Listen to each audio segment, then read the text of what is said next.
गोपी जनवल्लभा गिरिवरधारी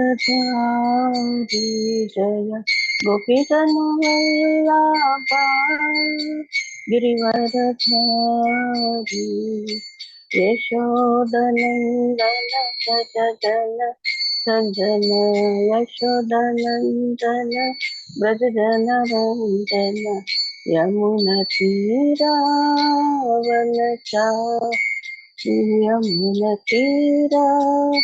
वनचारी जय राधमाधव कुंज बिहारी जय राधमाधव कुंज बिहारी हरे कृष्ण कृष्ण कृष्ण हरे हरे हरे राम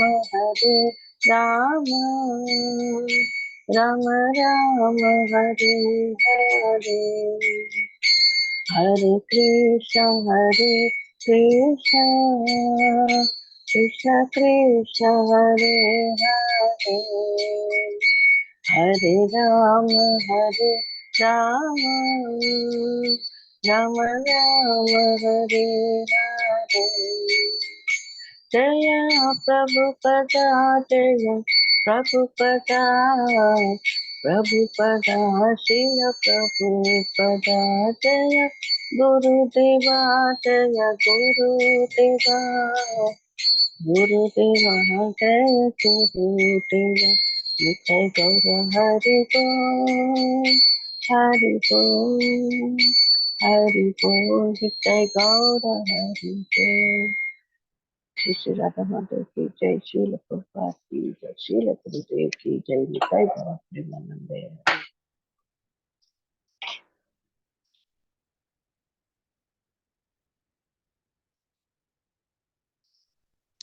हरे कृष्ण। ಎಲ್ರಿಗೂ ದಂಡವತ್। हरे कृष्ण माताजी। हरे कृष्ण माताजी।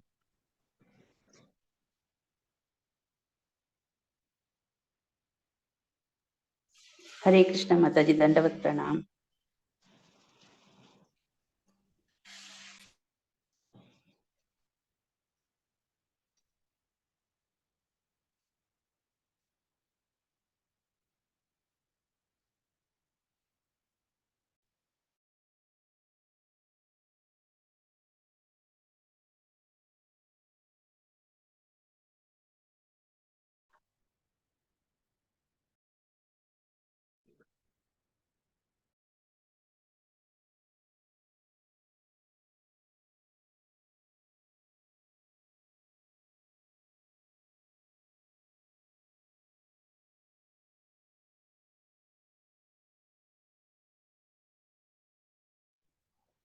हरे कृष्ण कृष्ण कृष्ण हरे हरे हरे राम ರಾಮ ರಾಮ ಹರೇ ಹರೇ.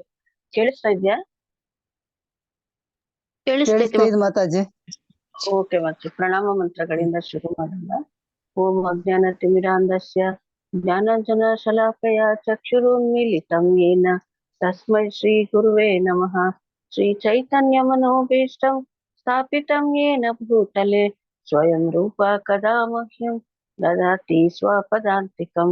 ವಂದೇಹಂ ಶ್ರೀ ಗುರೋ ಶ್ರೀಯುತ ಪದಕಮಲಂ ಶ್ರೀ ಗುರುನ್ ವೈಷ್ಣವಾಂಶ ಶ್ರೀರೂಪಂ ಸಾಗ್ರಜಾತಂ सहगणा रघुनाथान्वितं तं सजीवं साद्वैतं सावधूतं परिजना सहितं कृष्णचैतन्यदेवं श्रीराधा कृष्णपादान् सहगणा ललिता श्रीविशाखान्वितांश। हे कृष्ण करुणा सिन्धु दीनबन्धु जगत्पते गोपेश गोपिका कान्ता राधा कान्ता नमोस्तुते। तप्त कांचन गौरांगी राधे वृंदावनेश्वरी वृषभानुसुते देवी प्रणमामि हरिप्रिये। वाञ्छाकल्पतरुभ्यश्च कृपा सिन्धुभ्य एव च पतितानां पावनेभ्यो वैष्णवेभ्यो नमो नमः। नमो विष्णुपादाय कृष्णप्रेष्ठाय भूतले श्रीमते भक्तिवेदान्त स्वामिनिति नामिने। नमस्ते सरस्वते देवे गौरवाणी प्रचारिणे निर्विशेष शून्यवादी पाश्चात्य देश तारिणे। जय श्री कृष्ण चैतन्य प्रभु नित्यानंद श्री अद्वैत गदाधर श्रीवासादि गौर भक्तवृंद। हरे कृष्णा कृष्णा कृष्णा हरे हरे हरे राम राम राम हरे हरे। नारायणं नमस्कृत्यं नरं चैव नरोत्तमं देवीं सरस्वतीं व्यासं ततो जयमुदीरयेत्। नष्टप्रायेषु अभद्रेषु नित्यं भागवत सेवया भगवती उत्तमश्लोके भक्तिर्भवति नैष्टिकी। मूकं करोति वाचालं पङ्गुं लङ्घयते गिरिं यत्कृपातमहं वन्दे श्रीगुरुं दीनतारिणं परमानन्दमाधवं श्रीचैतन्य ईश्वरं। हरे कृष्ण। ಗುರು ಗೌರಂಗರ ಆಶೀರ್ವಾದದೊಂದಿಗೆ ನಿಮ್ಮೆಲ್ಲರ ಪ್ರಾರ್ಥನೆಯೊಂದಿಗೆ ನಾನೀಗ ನನ್ನಲ್ಲಿರೋ ಒಂದು ಅಲ್ಪಜ್ಞಾನವನ್ನ ಹಂಚ್ಕೊಳ್ಳೋಕೆ ಇಷ್ಟಪಡ್ತೇನೆ. ಹರೇ ಕೃಷ್ಣ ಮೊದಲಿಗೆ ಮಾತಾಡಿ ಸಾರಿ.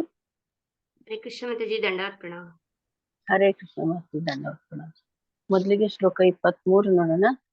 ಇದ್ರಲ್ಲಿ ನೀವ್ ಯಾರಾದ್ರೂ ರಿಪೀಟ್ ಮಾಡ್ತೀರಾ, ಹೇಳ್ತಾ ಹೋಗ್ಬೇಕಾ?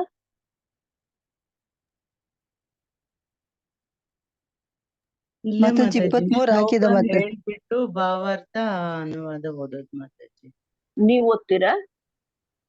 ಯಾರಾದ್ರೂ ನೀವ್ ಓದ್ಬೋದು ಯಾರಾದ್ರೂ ಓದ್ತೀರಾ? ಮಾತಾಜಿ. ಸರಿ ಹಾ, ಮಾತಾಜಿ. ಸರಿ ಮಾತಾಡಿ. ಶ್ಲೋಕ 23 ನೋಡೋಣ.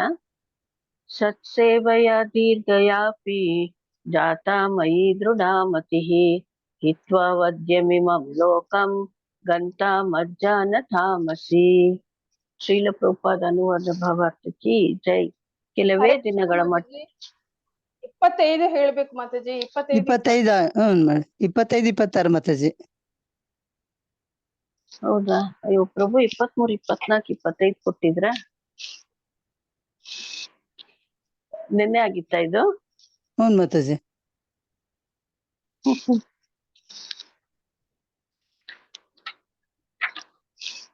ಹರೇ ಕೃಷ್ಣ.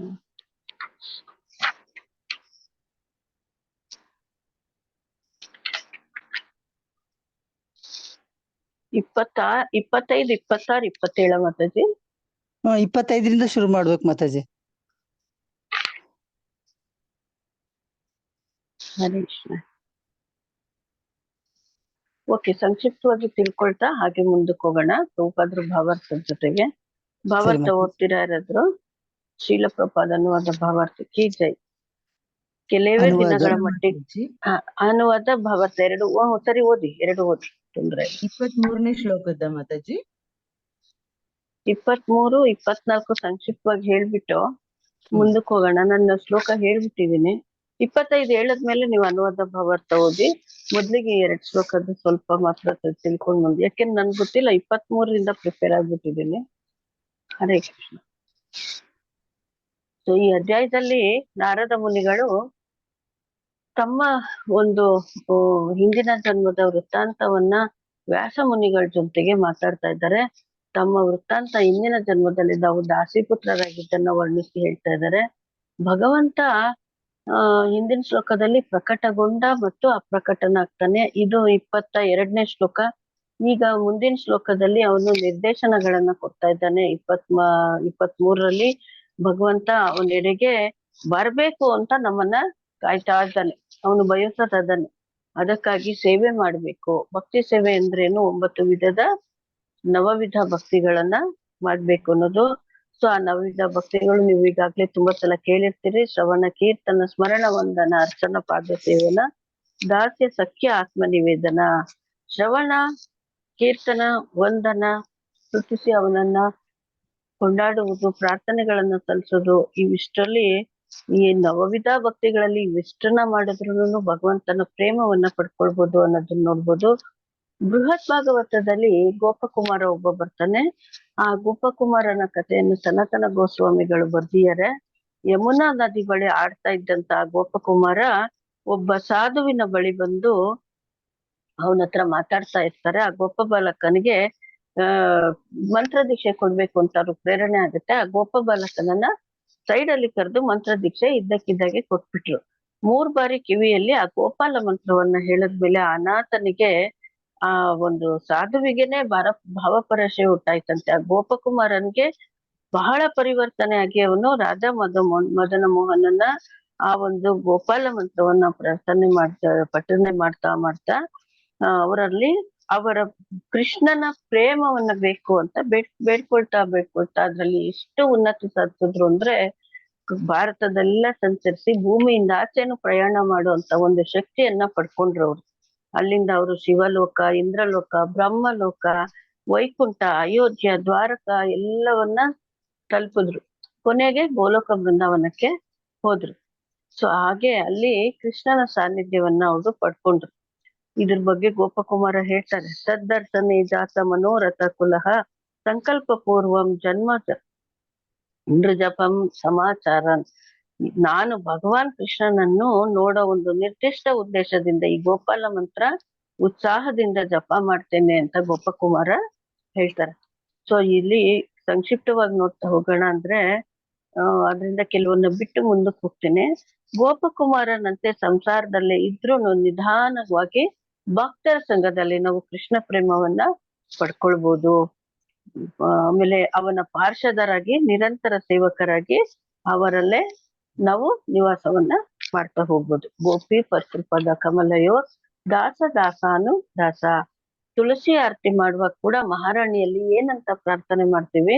ಮೋರ ಏ ಅಭಿಲಾಷ್ ವಿಲಾಸ್ ಕುಂಜೆ ದಿಯೋವಾಸ್. ಸೊ ಇದ್ರಲ್ಲಿ ಏನ್ ನಿವೇದನ ಕರೋ ಸಖೀರ ಅನುಗತ ಕರೋ. ಸಖೀರ ಅನುಗತ ಅಂದ್ರೆ ಆ ರಾಧಾರಾಣಿ ಮತ್ತು ಆ ಸಖಿಯರ ಸಾಂಗತ್ಯದಲ್ಲಿ ಆ ಕೃಷ್ಣನ ಸೇವೆ ಮಾಡುವಂತೆ ಆಗ್ಲಿ, ನಮ್ ಬೃಂದಾವನದಲ್ಲಿ ವಾಸ ಮಾಡೋ ಹಾಗೆ ಬೃಂದಾವನ ವಾಸಿಯಾದ ತುಳಸಿ ನಮ್ಮೆಲ್ಲ ಆಶೀರ್ವಾದ ಮಾಡುವಂತ ಕೇಳ್ಕೊಳ್ತಾರೆ.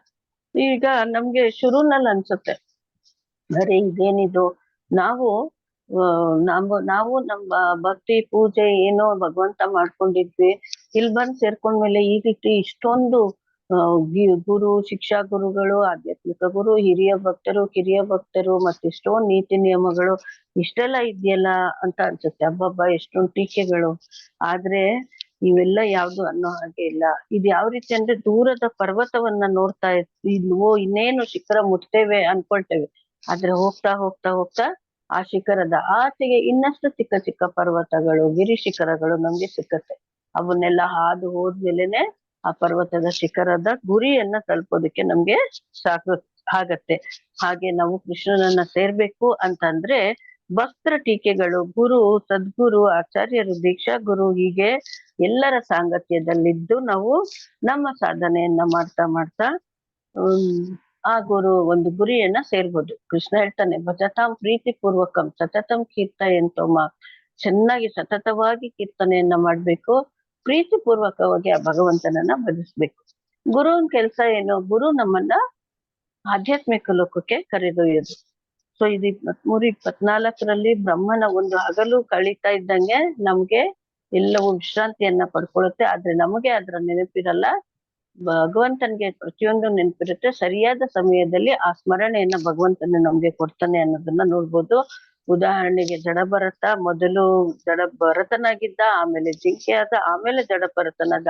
ಆ 3 ಜನ್ಮದ ಸ್ಮರಣೆ ಅವನಿಗಿತ್ತು. ಅದೇ ತರ ನಾರದ ಮುನಿಗಳು ದಾಸಿ ಪುತ್ರರಾಗಿದ್ದಾಗಿನ ನೆನಪು ಸಹ ಅವರಲ್ಲಿ ಹಾಗೆಯೇ ಇತ್ತು. ಸೊ ಈಗ ಐಕ ಜೀವನದಲ್ಲಿ ಜನರು ಈಗ ಮಾಡಿದ್ದನ್ನು ಈಗ್ಲೇ ಮರ್ತೋಗ್ತಾರೆ, ಕೃತಜ್ಞರಾಗಿರ್ತಾರೆ. ಆದ್ರೆ ಭಗವಂತ ಸ್ಥಾಯಿಯಾಗಿರುವವನು ನಮ್ಮೆಲ್ಲ ಕಾರ್ಯಗಳನ್ನ ಅವನು ಸದಾಕಾಲ ನೆನಪಿಟ್ಕೊಂಡು ನಮ್ಮನ್ನೇ ಅನುಗ್ರಹವನ್ನ ಮಾಡ್ತಾ ಇರ್ತಾನೆ. ಇದು 23-24 ಆಯ್ತು. ಈಗ 25 ನೋಡೋಣ. ಏತಾವದ್ಭುಕ್ತೋ ಪರರಾಮ ತನ್ಮಹತ್ ಭೂತಂ ನಭೋ ಲಿಂಗಮಲಿಂಗಮೀಶ್ವರಂ ಅಹಂ ಚ ತಸ್ಮೈ ಮಹತಾಂ ಮಹೀಯಸೆ ಶೀರ್ಷ್ಣಾವನಾಮಂ ವಿದಧೇನು ಕಂಪಿತಃ. ಶ್ರೀಲ ಪ್ರಭುಪಾದ ಅನುವಾದ ಭಾವಾರ್ಥ ಕಿ ಜೈ. ಓದಿ. ಹರೇ ಕೃಷ್ಣ ಮಾತಾಜಿ. ಶೀಲ ಪ್ರಭುಪಾದ ಜೈ. ಅನುವಾದ. ಆ ಬಳಿಕ ಕಣ್ಣಿಗೆ ಕಾಣದ ಆದರೆ ಅತ್ಯದ್ಭುತವಾದ ಧ್ವನಿಯಿಂದ ಅವಿಭಜಿಸಿದ ಆ ಪರಮ ಪ್ರಮಾಣನು ಮಾತನಾಡುವುದನ್ನು ನಿಲ್ಲಿಸಿದ. ನಾನು ಕೃತಜ್ಞ ಭಾವದಿಂದ ತಲೆಬಾಗಿ ಭಗವಂತನಿಗೆ ನನ್ನ ಪ್ರಣಾಮಗಳನ್ನು ಸಲ್ಲಿಸಿದೆನು. ಭಾವಾರ್ಥ: ಆ ದೇವೋತ್ತಮ ಪುರುಷನು ಕಣ್ಣಿಗೆ ಕಾಣಿಸಲಿಲ್ಲ, ಕಿವಿಗೆ ಕೇಳಿಸದ ಎಂಬುದರಲ್ಲಿ ವ್ಯತ್ಯಾಸವೇನೂ ಇಲ್ಲ. ದೇವೋತ್ತಮ ಪುರುಷನು ತನ್ನ ವಿಶ್ವಾಸದಿಂದ 4 ವೇದಗಳನ್ನು ಉತ್ಪಾದಿಸಿದನು. ಆ ವೇದಗಳ ದಿವ್ಯ ಧ್ವನಿಯ ಮೂಲಕ ಆತ ಕಾಣುತ್ತಾನೆ, ಸಾಕ್ಷಾತ್ಕಾರಗೊಳ್ಳುತ್ತಾನೆ. ಅಂತೆಯೇ ಭಗವದ್ಗೀತೆಯ ಭಗವಂತನ ಧ್ವನಿ ಪ್ರತಿನಿಧಿ. ಭಗವಂತನ ಧ್ವನಿ ಅವನಿಂದ ಅಭಿನ್ನ. ಒಟ್ಟಾರೆಯಾಗಿ ಹೇಳುವುದಾದರೆ ದಿವ್ಯ ಧ್ವನಿಯ ಸತತ ಸಂಕೀರ್ತನದಿಂದ ಭಗವಂತನನ್ನು ಕಾಣಬಹುದು, ಕೇಳಬಹುದು. ಹರೇ ಕೃಷ್ಣ ಮಾತಾಜಿ. ಥ್ಯಾಂಕ್ ಯು ಮಾಸ್ತಿ. ಹರೇ ಕೃಷ್ಣ. ಸೊ ಇದ್ರಲ್ಲಿ ಆ ಭಗವಂತ ಏನು ನಿರ್ದೇಶನಗಳನ್ನ ನಾರದ ಮುನಿಗೆ ಕೊಡ್ತಾ ಇದ್ದ, ಅವನಲ್ಲಿಂದ ಕಣ್ಮರೆ ಆಗ್ಬಿಟ್ಟ. ಒಂದು ಕ್ಷಣ ಭಗವಂತ ಹೃದಯದಲ್ಲಿ ಪ್ರಕಟಗೊಳ್ತಾನೆ, ಆಮೇಲೆ ಕಾಣೋದಿಲ್ಲ. ನಾರದ ಮುನಿ ಪರಿತಪಿಸ್ತಾರೆ, ಕಾಣಿಸ್ಲಿಲ್ವಲ್ಲ ಅಂತ. ಆಮೇಲೆ ಧ್ವನಿಯ ಮೂಲಕ ಅವ್ರಿಗೆ ನಿರ್ದೇಶನಗಳನ್ನ ಕೊಡ್ತಾನೆ. ಧ್ವನಿಯ ಮೂಲಕ ಆವಿರ್ಭವಿಸಿದ. ಧ್ವನಿಯಿಂದ ನಾರದ ಮುನಿಗೆ ಕಾಣಿಸ್ಕೊಂಡು ಮಾತುಗಳನ್ನ ಹೇಳಿ ನಿರ್ದೇಶನ ಮಾಡ್ತಾ ಇದ್ದಾಗೆ ಮಾತಾಡೋದನ್ನ ನಿಲ್ಲಿಸ್ತ. ಭಗವಂತ ಈಗ ಕಾಣಿಸ್ತಾನೂ ಇಲ್ಲ, ಮಾತಾಡೋದನ್ನು ನಿಲ್ಲಿಸ್ತ. ಆದ್ರೂ ಕೃತಜ್ಞ ಭಾವದಿಂದ ತಲೆಬಾಗಿ ಭಗವಂತನಿಗೆ ಪ್ರಣಾಮಗಳನ್ನ ಸಲ್ಲಿಸಿದ್ರು. ಯಾರು? ನಾರದ ಮುನಿಗಳು. ದೇವೋತ್ತಮ ಪರಮ ಪುರುಷ ಕಣ್ಣಿಗೆ ಕಾಣಿಸ್ಲಿಲ್ಲ, ಕಿವಿಗೆ ಕೇಳಿಸ್ಲಿಲ್ಲ, ಅದ್ರಲ್ಲಿ ವ್ಯತ್ಯಾಸ ಏನು ಇಲ್ಲ. ಭಗವಂತ ಯಾವುದೇ ಅಂಗದಿಂದ ಏನನ್ನಾದ್ರೂ ಮಾಡಬಲ್ಲ ಅನ್ನೋದಕ್ಕೆ ಬ್ರಹ್ಮ ಸಂಹಿತೆಯ ಅಂಗಾನಿ ಯಸ್ಯ ಸಕಲೇಂದ್ರಿಯ ವೃತ್ತಿಮಂತೆ ಆ ಶ್ಲೋಕದಿಂದ ನಾವು ನೋಡ್ಬೋದು. ದೇವೋತ್ತಮ ಪರಮ ಪುರುಷ ತನ್ನ ಒಂದು ಉಸಿರಾಟದಿಂದನೇ 4 ವೇದಗಳನ್ನ ಉತ್ಪಾದಿಸಿದ. ಅವನ ಧ್ವನಿಯ ಮೂಲಕ ಕೂಡ ಕಾಣಿಸ್ಕೊಳ್ಬಲ್ಲ. ಭಗವಂತನ ಧ್ವನಿ ಅವನಿಂದ ಅಭಿನ್ನ. ಅಂದ್ರೆ ಭಗವಂತ ಬೇರೆ ಅಲ್ಲ, ಅವನ ಧ್ವನಿ ಅಭಿನ್ನ ಅಲ್ಲ, ಬೇರೆ ಬೇರೆ ಅಲ್ಲ ಅಂತ ದರ್ಶನ ಕೊಟ್ಟ ಭಗವಂತ ಅದೃಶ್ಯನಾದ ಮೇಲೂ ಕೂಡ ನಾರದ ಮುನಿ ಬಹಳ ಗೌರವ ಪೂರ್ವಕವಾಗಿ ಅವ್ರಿಗೆ ಪ್ರಣಾಮವನ್ನ ಸಲ್ಲಿಸಿದ್ರು. ಸದಾಕಾಲ ನಾವು ಅಥವಾ ನಮ್ಮ ಜೊತೆಯವರು ಇರೋದಕ್ಕೆ ಸಾಧ್ಯ ಇಲ್ಲ. ಯಾಕೆಂದ್ರೆ ಪರಿವರ್ತನೆ ಆಗ್ತಾನೆ ಇರುತ್ತೆ. ಒಬ್ರು ಈಗ ಜೊತೆಗಿರ್ಬೋದು, ಆಮೇಲೆ ಇಲ್ದೆ ಆಗ್ಬೋದು. ಸೊ ಈ ರೀತಿ ಇರುವಾಗ ನಮ್ಗೆ ಅವರ ಅನುಭವ ಮತ್ತು ಅವರ ಸ್ಮರಣೆ, ಅವರ ಮಾರ್ಗದರ್ಶನ ಇವೆಲ್ಲ ನಮ್ಮ ಜೊತೆ ಇರತ್ತೆ. ನಾವು ಅದನ್ನ ಪಾಲಿಸ್ಬೇಕು, ನಾವು ಅದನ್ನ ಸ್ಮರಣೆಗೆ ತಂದ್ಕೊಳ್ಬೇಕು, ಅವರ ಮಾರ್ಗದರ್ಶನದಂತೆ ಮುನ್ನಡೀತಾ ಹೋಗ್ಬೇಕು. ನಾವು ಆ ರೀತಿ ಮಾರ್ಗವನ್ನ ತೋರ್ದಂತ ಎಲ್ಲರಿಗೂ, ಹಿರಿಯರು, ಕಿರಿಯರು, ಗುರುಗಳು ಯಾರಾದ್ರೂ ಆಗಿರ್ಬೋದು, ಪ್ರತಿಯೊಬ್ಬರಿಗೂ ಕೃತಜ್ಞರಾಗಿ ಇರ್ಬೇಕು. ಕೃಷ್ಣ ಎದುರುಗಿಲ್ಲ, ಆದ್ರೂ ನಾರದರು ಭಗವಂತನಿಗೆ ಕೃತಜ್ಞತೆಯಿಂದ ಪ್ರಣಾಮ ಮಾಡಿದ್ರು. ಸೊ ಇದಕ್ಕೆ ಉದಾಹರಣೆ ನೋಡ್ಬೇಕಂದ್ರೆ ಭಗವಂತನ ಶಬ್ದದ ಅಭಿವ್ಯಕ್ತಿಯಾದ ಭಗವದ್ಗೀತಾ ನಮ್ಮ ಜೊತೆಯಲ್ಲಿ ಇದೆ. ನಾವು ಪ್ರತ್ಯಕ್ಷ ಪ್ರಮಾಣವಾಗಿ ಕೃಷ್ಣನನ್ನ ನೋಡುವಂತ ಅರ್ಹತೆ ಇಲ್ಲ, ಯಾಕೆಂದ್ರೆ ನಾವು ಮರ್ತ್ಯಲೋಕದ ಜೀವಿಗಳು, ಬದ್ಧಾತ್ಮರು ನಾವು. ಸೊ ಇಂಥ ಭಗವಂತನ ಅನುಗ್ರಹದಿಂದ ಬದ್ಧಾತ್ಮರಿಗೆ ಅಂತಾನೆ ವಿಶೇಷವಾಗಿ ಈ ಒಂದು ಭಗವದ್ಗೀತೆಯನ್ನ ಭಗವಂತ ನಮ್ಗೆ ಕೊಟ್ಟಿಯಾನೆ. ಭಗವಂತ ಅಲ್ಲಿ ದಿವ್ಯ ಶಬ್ದದ ರೂಪದಲ್ಲಿ ನಮ್ಗೆ ಇರ್ತಾನೆ.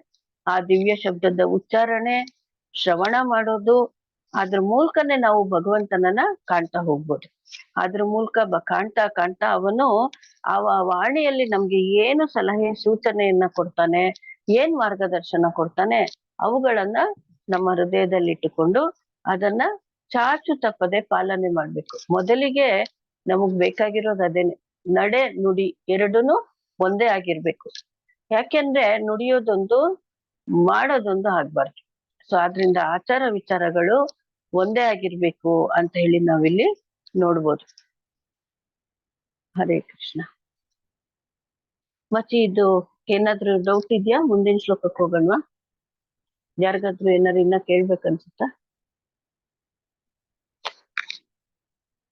ಹರೇ ಕೃಷ್ಣ. ಇಲ್ಲ ಶ್ಲೋಕ ಮಾತಾಜಿ, ಅರ್ಥ 26. ಆಯ್ತು. ಮುಂದೆ Okay, ಕಂಟಿನ್ಯೂ. ಶ್ಲೋಕ 26 ನೋಡೋಣ. ನಾಮಾನ್ಯನಂತಸ್ಯ ಹತತ್ರಪಃ ಪಠನ್ ಗುಹ್ಯಾನಿ ಭದ್ರಾಣಿ ಕೃತಾನಿ ಚ ಸ್ಮರನ್ ಗಾಂಪಾರ್ಯಟಾನ್ ಸ್ತುಷ್ಟುಮನಗತ ಸ್ಪೃಹಃ ಕಾಲಾಂ ಪ್ರತೀಕ್ಷಾನ್ ವಿಮುದೋ ವಿಮತ್ಸರಃ. ಹರೇ ಕೃಷ್ಣ. ಓದ್ತೀರಾ? ಹಾ, ಓದ್ತೀನಿ ಮಾತಾಜಿ.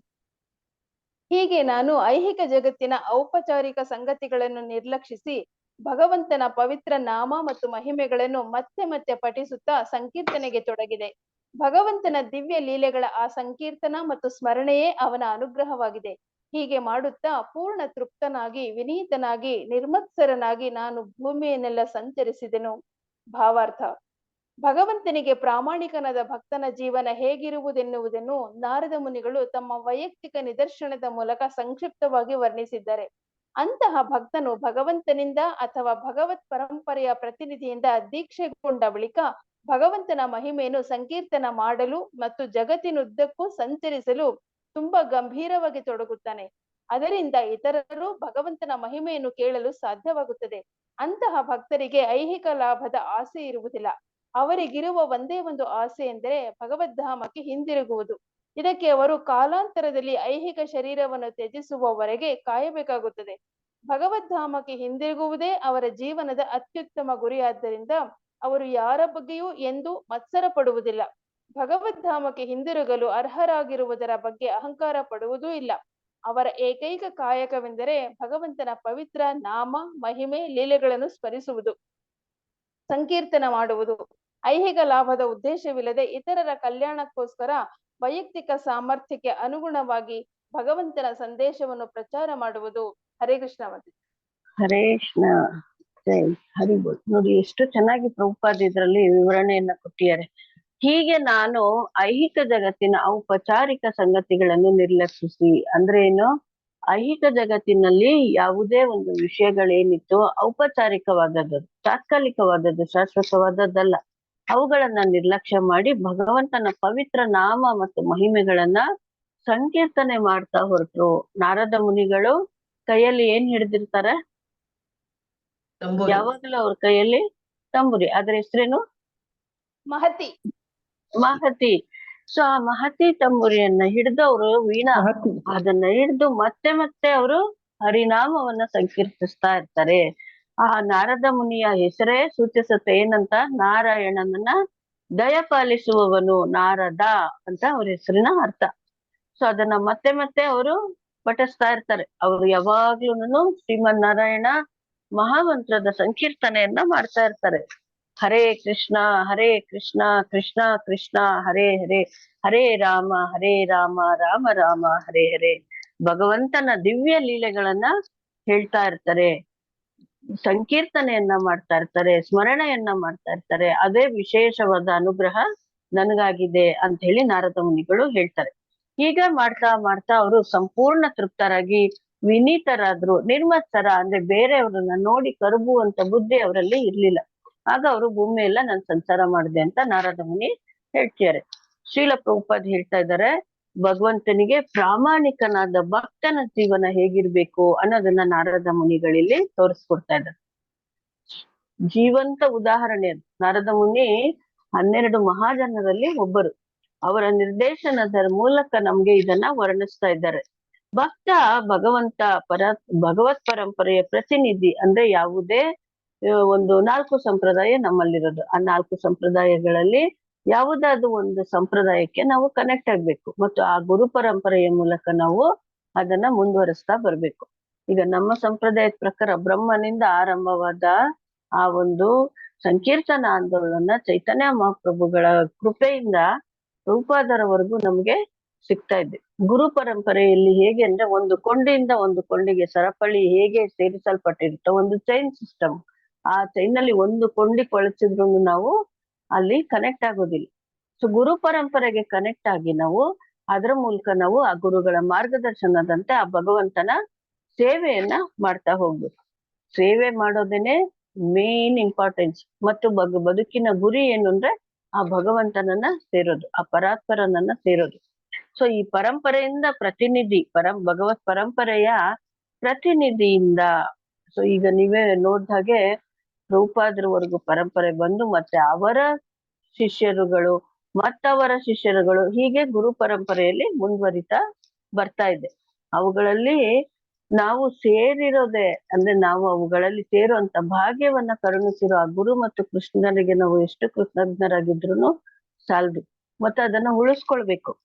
ಸಂಕೀರ್ತನೆ ಮಾಡೋದಕ್ಕೆ, ಜಗತ್ತಿನುದ್ದ ಸಂಚಾರ ಮಾಡೋದಕ್ಕೆ ತುಂಬಾ ಗಂಭೀರವಾಗಿ ಒಬ್ಬ ವೈಷ್ಣವನಾದವನು ಪ್ರಯತ್ನವನ್ನ ಪಡ್ತಾ ಇರ್ತಾನೆ. ಹೇಗೆ ಅಂದ್ರೆ ವೈಷ್ಣವನ್ಗೆ ಹೇಳ್ತಾರೆ ಪರ ದುಃಖೆ ದುಃಖಿ, ಅಂದ್ರೆ ಬೇರೆಯವರ ದುಃಖವನ್ನ ಕಂಡು ಅವನು ಮರುಗುತ್ತಾನಂತೆ. ನಮ್ಗಾದ್ರೂ ಕೃಷ್ಣ ಇದು ಗುರು ಹೀಗೆ ಸಿಕ್ಕಿದ್ದಾರೆ, ಶಾಶ್ವತವಾದದ್ದಿದೆ, ಶಾಶ್ವತದ ಆನಂದ ಇದು ಸಿಕ್ಕುತ್ತೆ. ಯಾಕೆಂದ್ರೆ ಆನಂದ ಇರೋದು ಆ ಪರಮ ಕೃಷ್ಣನಲ್ಲಿ, ಆನಂದದ ಆಗರ ಆ ಕೃಷ್ಣ. ಆ ಕೃಷ್ಣನ್ಗೆ ಈ ಜೀವಿಯನ್ನ ಕನೆಕ್ಟ್ ಮಾಡ್ಬೇಕು ಅನ್ನೋದೇ ಅವ್ರ ಉದ್ದೇಶ. ಗುರುಗಳಾದವ್ರು ಅದನ್ನೇ ಮಾಡೋದು, ಕೃಷ್ಣನ ಜೊತೆ ನಮ್ಮ ಸಂಪರ್ಕವನ್ನ ಏರ್ಪಡಿಸೋದು. ಯಾಕೆ ಇದು ಅಷ್ಟು ಮುಖ್ಯ ಅಂತ ಹೇಳಿದ್ರೆ, ನಾವು ಎಲ್ಲರೂ ಕೃಷ್ಣನ ಮಕ್ಕಳು. ಬೀಜಪ್ರದ ಅಂತ ಪಿತಾ ಅಂತ ಹೇಳ್ತಾರೆ. ಭಗವಂತ ಕೃಷ್ಣನ ಎಲ್ಲರಿಗೂ ಮೂಲ. ಆ ಮೂಲ ಕೃಷ್ಣ ಅವನ ಮಕ್ಕಳಾದ ನಾವು ಅವನಲ್ಲಿ ಮರಳಿ ಹೋಗ್ಬೇಕು ಅನ್ನೋದೇ ಅವನಿಗೆ ಆಸೆ. ಗುರುಗಳಾದವ್ರು ಏನ್ ಮಾಡ್ತಾರೆ, ಆ ದಾರಿಯನ್ನ ನಮ್ಗೆ ತೋರಿಸ್ತಾ ಹೋಗ್ತಾರೆ. ಇಂತಹ ಮಹಾನ್ ಭಕ್ತರು ಏನ್ ಮಾಡ್ತಾರೆ, ಭಗವಂತನ ನಾಮವನ್ನ ಪ್ರಚಾರ ಮಾಡೋದಕ್ಕೂ ಜಗತ್ತಿನಾದ್ಯಂತ ಸಂಚಾರವನ್ನ ಮಾಡ್ತಾರೆ, ಭಗವಂತನ ಮಹಿಮೆಯನ್ನ ಹಾಡಿ ಹೊಗಳ್ತಾ ಇರ್ತಾರೆ. ಅಂತಹ ಭಕ್ತರಿಗೆ ಐಹಿಕವಾದ ಯಾವುದೇ ಆಸೆ ಇರಲ್ಲ. ಒಂದು ಹಣ ಸಂಪಾದನೆ ಮಾಡ್ಬೇಕನ್ನೋದ, ಅಥವಾ ಹೆಸರು ಮಾಡ್ಬೇಕು ಅನ್ನೋದ, ಆಸ್ತಿ ಮಾಡ್ಬೇಕು ಅನ್ನೋದ, ಇವ್ರು ನನ್ ತುಂಬಾ ಪೂಜೆ ಪುನಸ್ಕಾರ ಮಾಡಿ ಪಾತ್ಪೂಜೆ ಎಲ್ಲಾ ಮಾಡ್ತಾರೆ, ನನಗ್ ಬಹಳ ಗೌರವ ಸಿಗುತ್ತೆ ಅನ್ನೋದ, ಅವೆಲ್ಲ ಏನೂ ಇಲ್ಲ. ಅವ್ರಿಗೆ ಕೇವಲ ಜೀವಿಯನ್ನ ಭಗವಂತನ ಜೊತೆ ಕನೆಕ್ಟ್ ಮಾಡ್ಬೇಕು, ಅದ್ರ ಪ್ರಚಾರವನ್ನ ಮಾಡ್ಬೇಕು, ನಾಮ ಪ್ರಚಾರ. ಯಾಕೆಂದ್ರೆ ಕಲಿಯುಗದಲ್ಲಿ ನಾಮನೇ ಬಹಳ ಮುಖ್ಯವಾದದ್ದು. ನಾಮ ಸಂಕೀರ್ತನಂ ಯಸ್ಯ ಸರ್ವ ಪಾಪ ಪ್ರಣಾಶನಂ ಪ್ರಣಾಮೇ ದುಃಖ ಶಮನಂ ತಮ್ ನಮಾಮಿ ಹರಿಪರಂ ಅಂತ ಭಾಗವತ ಕೊನೆ ಶ್ಲೋಕ ಹೇಳುತ್ತೆ. 12ನೇ ಸ್ಕಂದ ಕೊನೆ ಚಾಪ್ಟರ್ ಅಲ್ಲಿ. ಸೊ ಅದ್ ಬಿಟ್ಟು ಬೇರೆ ಏನು ಇಲ್ಲ. ಜನ್ಮಾದ್ಯಸ್ಯ ಇಂದ ಪ್ರಾರಂಭ ಆದಂತ ಸತ್ಯಂ ಪರಂ ಧೀಮಹಿ, ಆ ಸತ್ಯನಾದ ಆ ಪರಮನನ್ನ ಸೇರ್ಬೇಕು. ಅದಕ್ಕೆ ಇರೋ ಕಲಿಯುಗದಲ್ಲಿರೋ ಏಕೈಕ ಮಾರ್ಗ ಅಂದ್ರೆ ಹರಿನಾಮ ಸಂಕೀರ್ತನ. ಅವ್ರಿಗಿರೋ ಒಂದೇ ಒಂದು ಆಸೆ ಏನು ಅಂದ್ರೆ ಎಲ್ಲರೂ ಭಗವದ್ಧಾಮಕ್ಕೆ ಹಿಂತಿರುಗಿ ಹೋಗ್ಬೇಕು. ಅದಕ್ಕಾಗಿ ಅವರು ಐಹಿಕ ಶರೀರವನ್ನ ತ್ಯಜಿಸೋವರೆಗೂ ಕಾಯ್ಬೇಕಾಗುತ್ತೆ. ಪ್ರಚಾರವನ್ನ ಮಾಡ್ತಾ ಬರ್ತಾರೆ, ಬೇರೆಯವ್ರನ್ನ ಸೇರಿಸ್ತಾ ಇರ್ತಾರೆ. ಭಗವದ್ಧಾಮಕ್ಕೆ ಹಿಂದಿರುಗೋದೇ ಮಾನವರ ಜೀವನದ ಗುರಿಯಾಗಿರ್ಬೇಕು. ಅವ್ರು ಯಾರ ಬಗ್ಗೆನೂ ಆಗ ಒಂದು ಜಿಗುಪ್ಸೆ ಅಥವಾ ಮತ್ಸರವನ್ನ ತಾಳೋದಿಲ್ಲ. ಅವ್ರು ಹೀಗೆ. ಸದ್ಗುರು ಆದವನು ಕೇವಲ ಕೃಷ್ಣನನ್ನ ಮಾತ್ರ ಧ್ಯಾನಿಸ್ತಾ ಇರ್ತಾನೆ, ಅದ್ರ ಚಿಂತನೆಯಲ್ಲೇ ಇರ್ತಾನೆ ಹೊತ್ತು ಈ ರೀತಿ ಮತ್ಸರಗಳಿಂದ ಯಾರು ಒಬ್ರನ್ನ ಟೀಕೆ ಮಾಡೋದ್ರಿಂದ, ಒಬ್ರನ್ನ ನೋಯಿಸೋದ್ರಿಂದ ಯಾರಿಗೂ ಭಗವತ್ ಪ್ರಾಪ್ತಿ ಆಗೋದಿಲ್ಲ. ಅತ್ಯುನ್ನತ ಗುರಿ ಆದ್ರಿಂದ ಅವರು ಯಾರ ಬಗ್ಗೆನೂ ಮತ್ಸರವನ್ನ ಪಡೋದಿಲ್ಲ ಅಂತಾರೆ ಪ್ರಭುಪಾದರು. ಭಗವದ್ಧಾಮಕ್ಕೆ ಹಿಂದಿರ್ಗೋದಕ್ಕೆ ಅರ್ಹರಾಗೋರು ಅಹಂಕಾರ ಕೂಡ ಪಡೋದಿಲ್ಲ. ನಾನೇನೋ ತುಂಬಾ ದೊಡ್ಡ ಕೆಲಸ ಮಾಡ್ತಾ ಇದ್ದೀನಿ ಅಂತ ಹೇಳೋಂತ ಅಹಂಕಾರ ಕೂಡ ಅವ್ರಿಗೆ ಇರೋದಿಲ್ಲ. ಅವ್ರಿಗೆ ಒಂದೇ ಒಂದು ಕೆಲಸ ಏನು, ಭಗವಂತನ ನಾಮ ಮಹಿಮೆ ಲೀಲೆಗಳನ್ನ ಸ್ಮರಣೆ ಮಾಡೋದು, ಕೀರ್ತನೆ ಮಾಡೋದು ಮತ್ತು ಪ್ರಚಾರ ಮಾಡೋದು. ಸಂಸಾರದವನ್ನೆಲ್ಲ ಬೆಳಿಗ್ಗೆ ಮಂಗಳಾರತಿ ಟೈಮಲ್ಲಿ ಹೇಳ್ತೀವಲ್ಲ, ಅದ್ರಲ್ಲಿ ಒಂದು ಸ್ಟಾಂಜ ಬರುತ್ತೆ. ಯಾರಾದ್ರೂ ಹೇಳ್ತೀರಾ? ಶ್ರೀರಾಧಿಕಾ ಮಾಧವಯೋರ ಅಪಾರ್, ಶ್ರೀರಾಧಿಕಾ ಮಾಧವಯೋರಪಾರೋ ಮಾಧುರ್ಯ ಲೀಲಾ ಗುಣರೂಪ ನಾಮ್ನ. ಇದನ್ನ ಭಗವಂತನ ಜೊತೆ ಕನೆಕ್ಟ್ ಮಾಡೋದ್ರ ಜೊತೆಗೆ ಅವನು ಅವುಗಳನ್ನ ನಮ್ಗೆ ಹೇಳ್ಕೊಡ್ತಾನೆ, ಯಾವ ರೀತಿ ಸೇವೆ ಮಾಡ್ಬೇಕು. ಅವನ ಗುಣ ರೂಪ ಮತ್ತೆ ಅವನ ಲೀಲೆಗಳನ್ನ ನಮ್ಗೆ ತಿಳಿಸ್ಕೊಡ್ತಾನೆ. ಯಾರು? ಶ್ರೀ ಗುರು ಆದವನು. ಆ ಸದ್ಗುರುವನ್ನ ನಾವು ಸದಾ ಕಾಲಕ್ಕೂ ಸ್ಮರಣೆಯಲ್ಲಿ ಇಡಬೇಕು. ಈಗ ಉದಾಹರಣೆಗೆ ಹೇಳ್ಬೇಕಂದ್ರೆ, ಪ್ರಹ್ಲಾದ ಮತ್ತು ಧ್ರುವ ಮಹಾರಾಜರಿಗೆ ಪ್ರತ್ಯಕ್ಷವಾಗಿ ಭಗವಂತ ಎದುರಿಗೆ ಸಾಕ್ಷಾತ್ರಾಗಿ ಕಾಣಿಸಿಕೊಂಡ್ರು ಅವರ ಗುರು ಆದ ನಾರದ ಮುನಿಯನ್ನ ಅವರು ಮರೆಯೋದಿಲ್ಲ. ನಾರದರ ಬಗ್ಗೆ ಅಲ್ಲಿ ಪ್ರಸ್ತಾಪ ಮಾಡ್ತಾರೆ. ಆ ಗುರುವಿನ ಅನುಗ್ರಹದಿಂದ ನಾನು ನಿನ್ನ ನೋಡೋ ಹಾಗೆ ಆಯ್ತು, ನಿನ್ನ ಆಶೀರ್ವಾದ ಸಿಕ್ತು, ನಿನ್ನ ಅನುಗ್ರಹ ಸಿಕ್ತು ಅಂತ ಹೇಳಿ.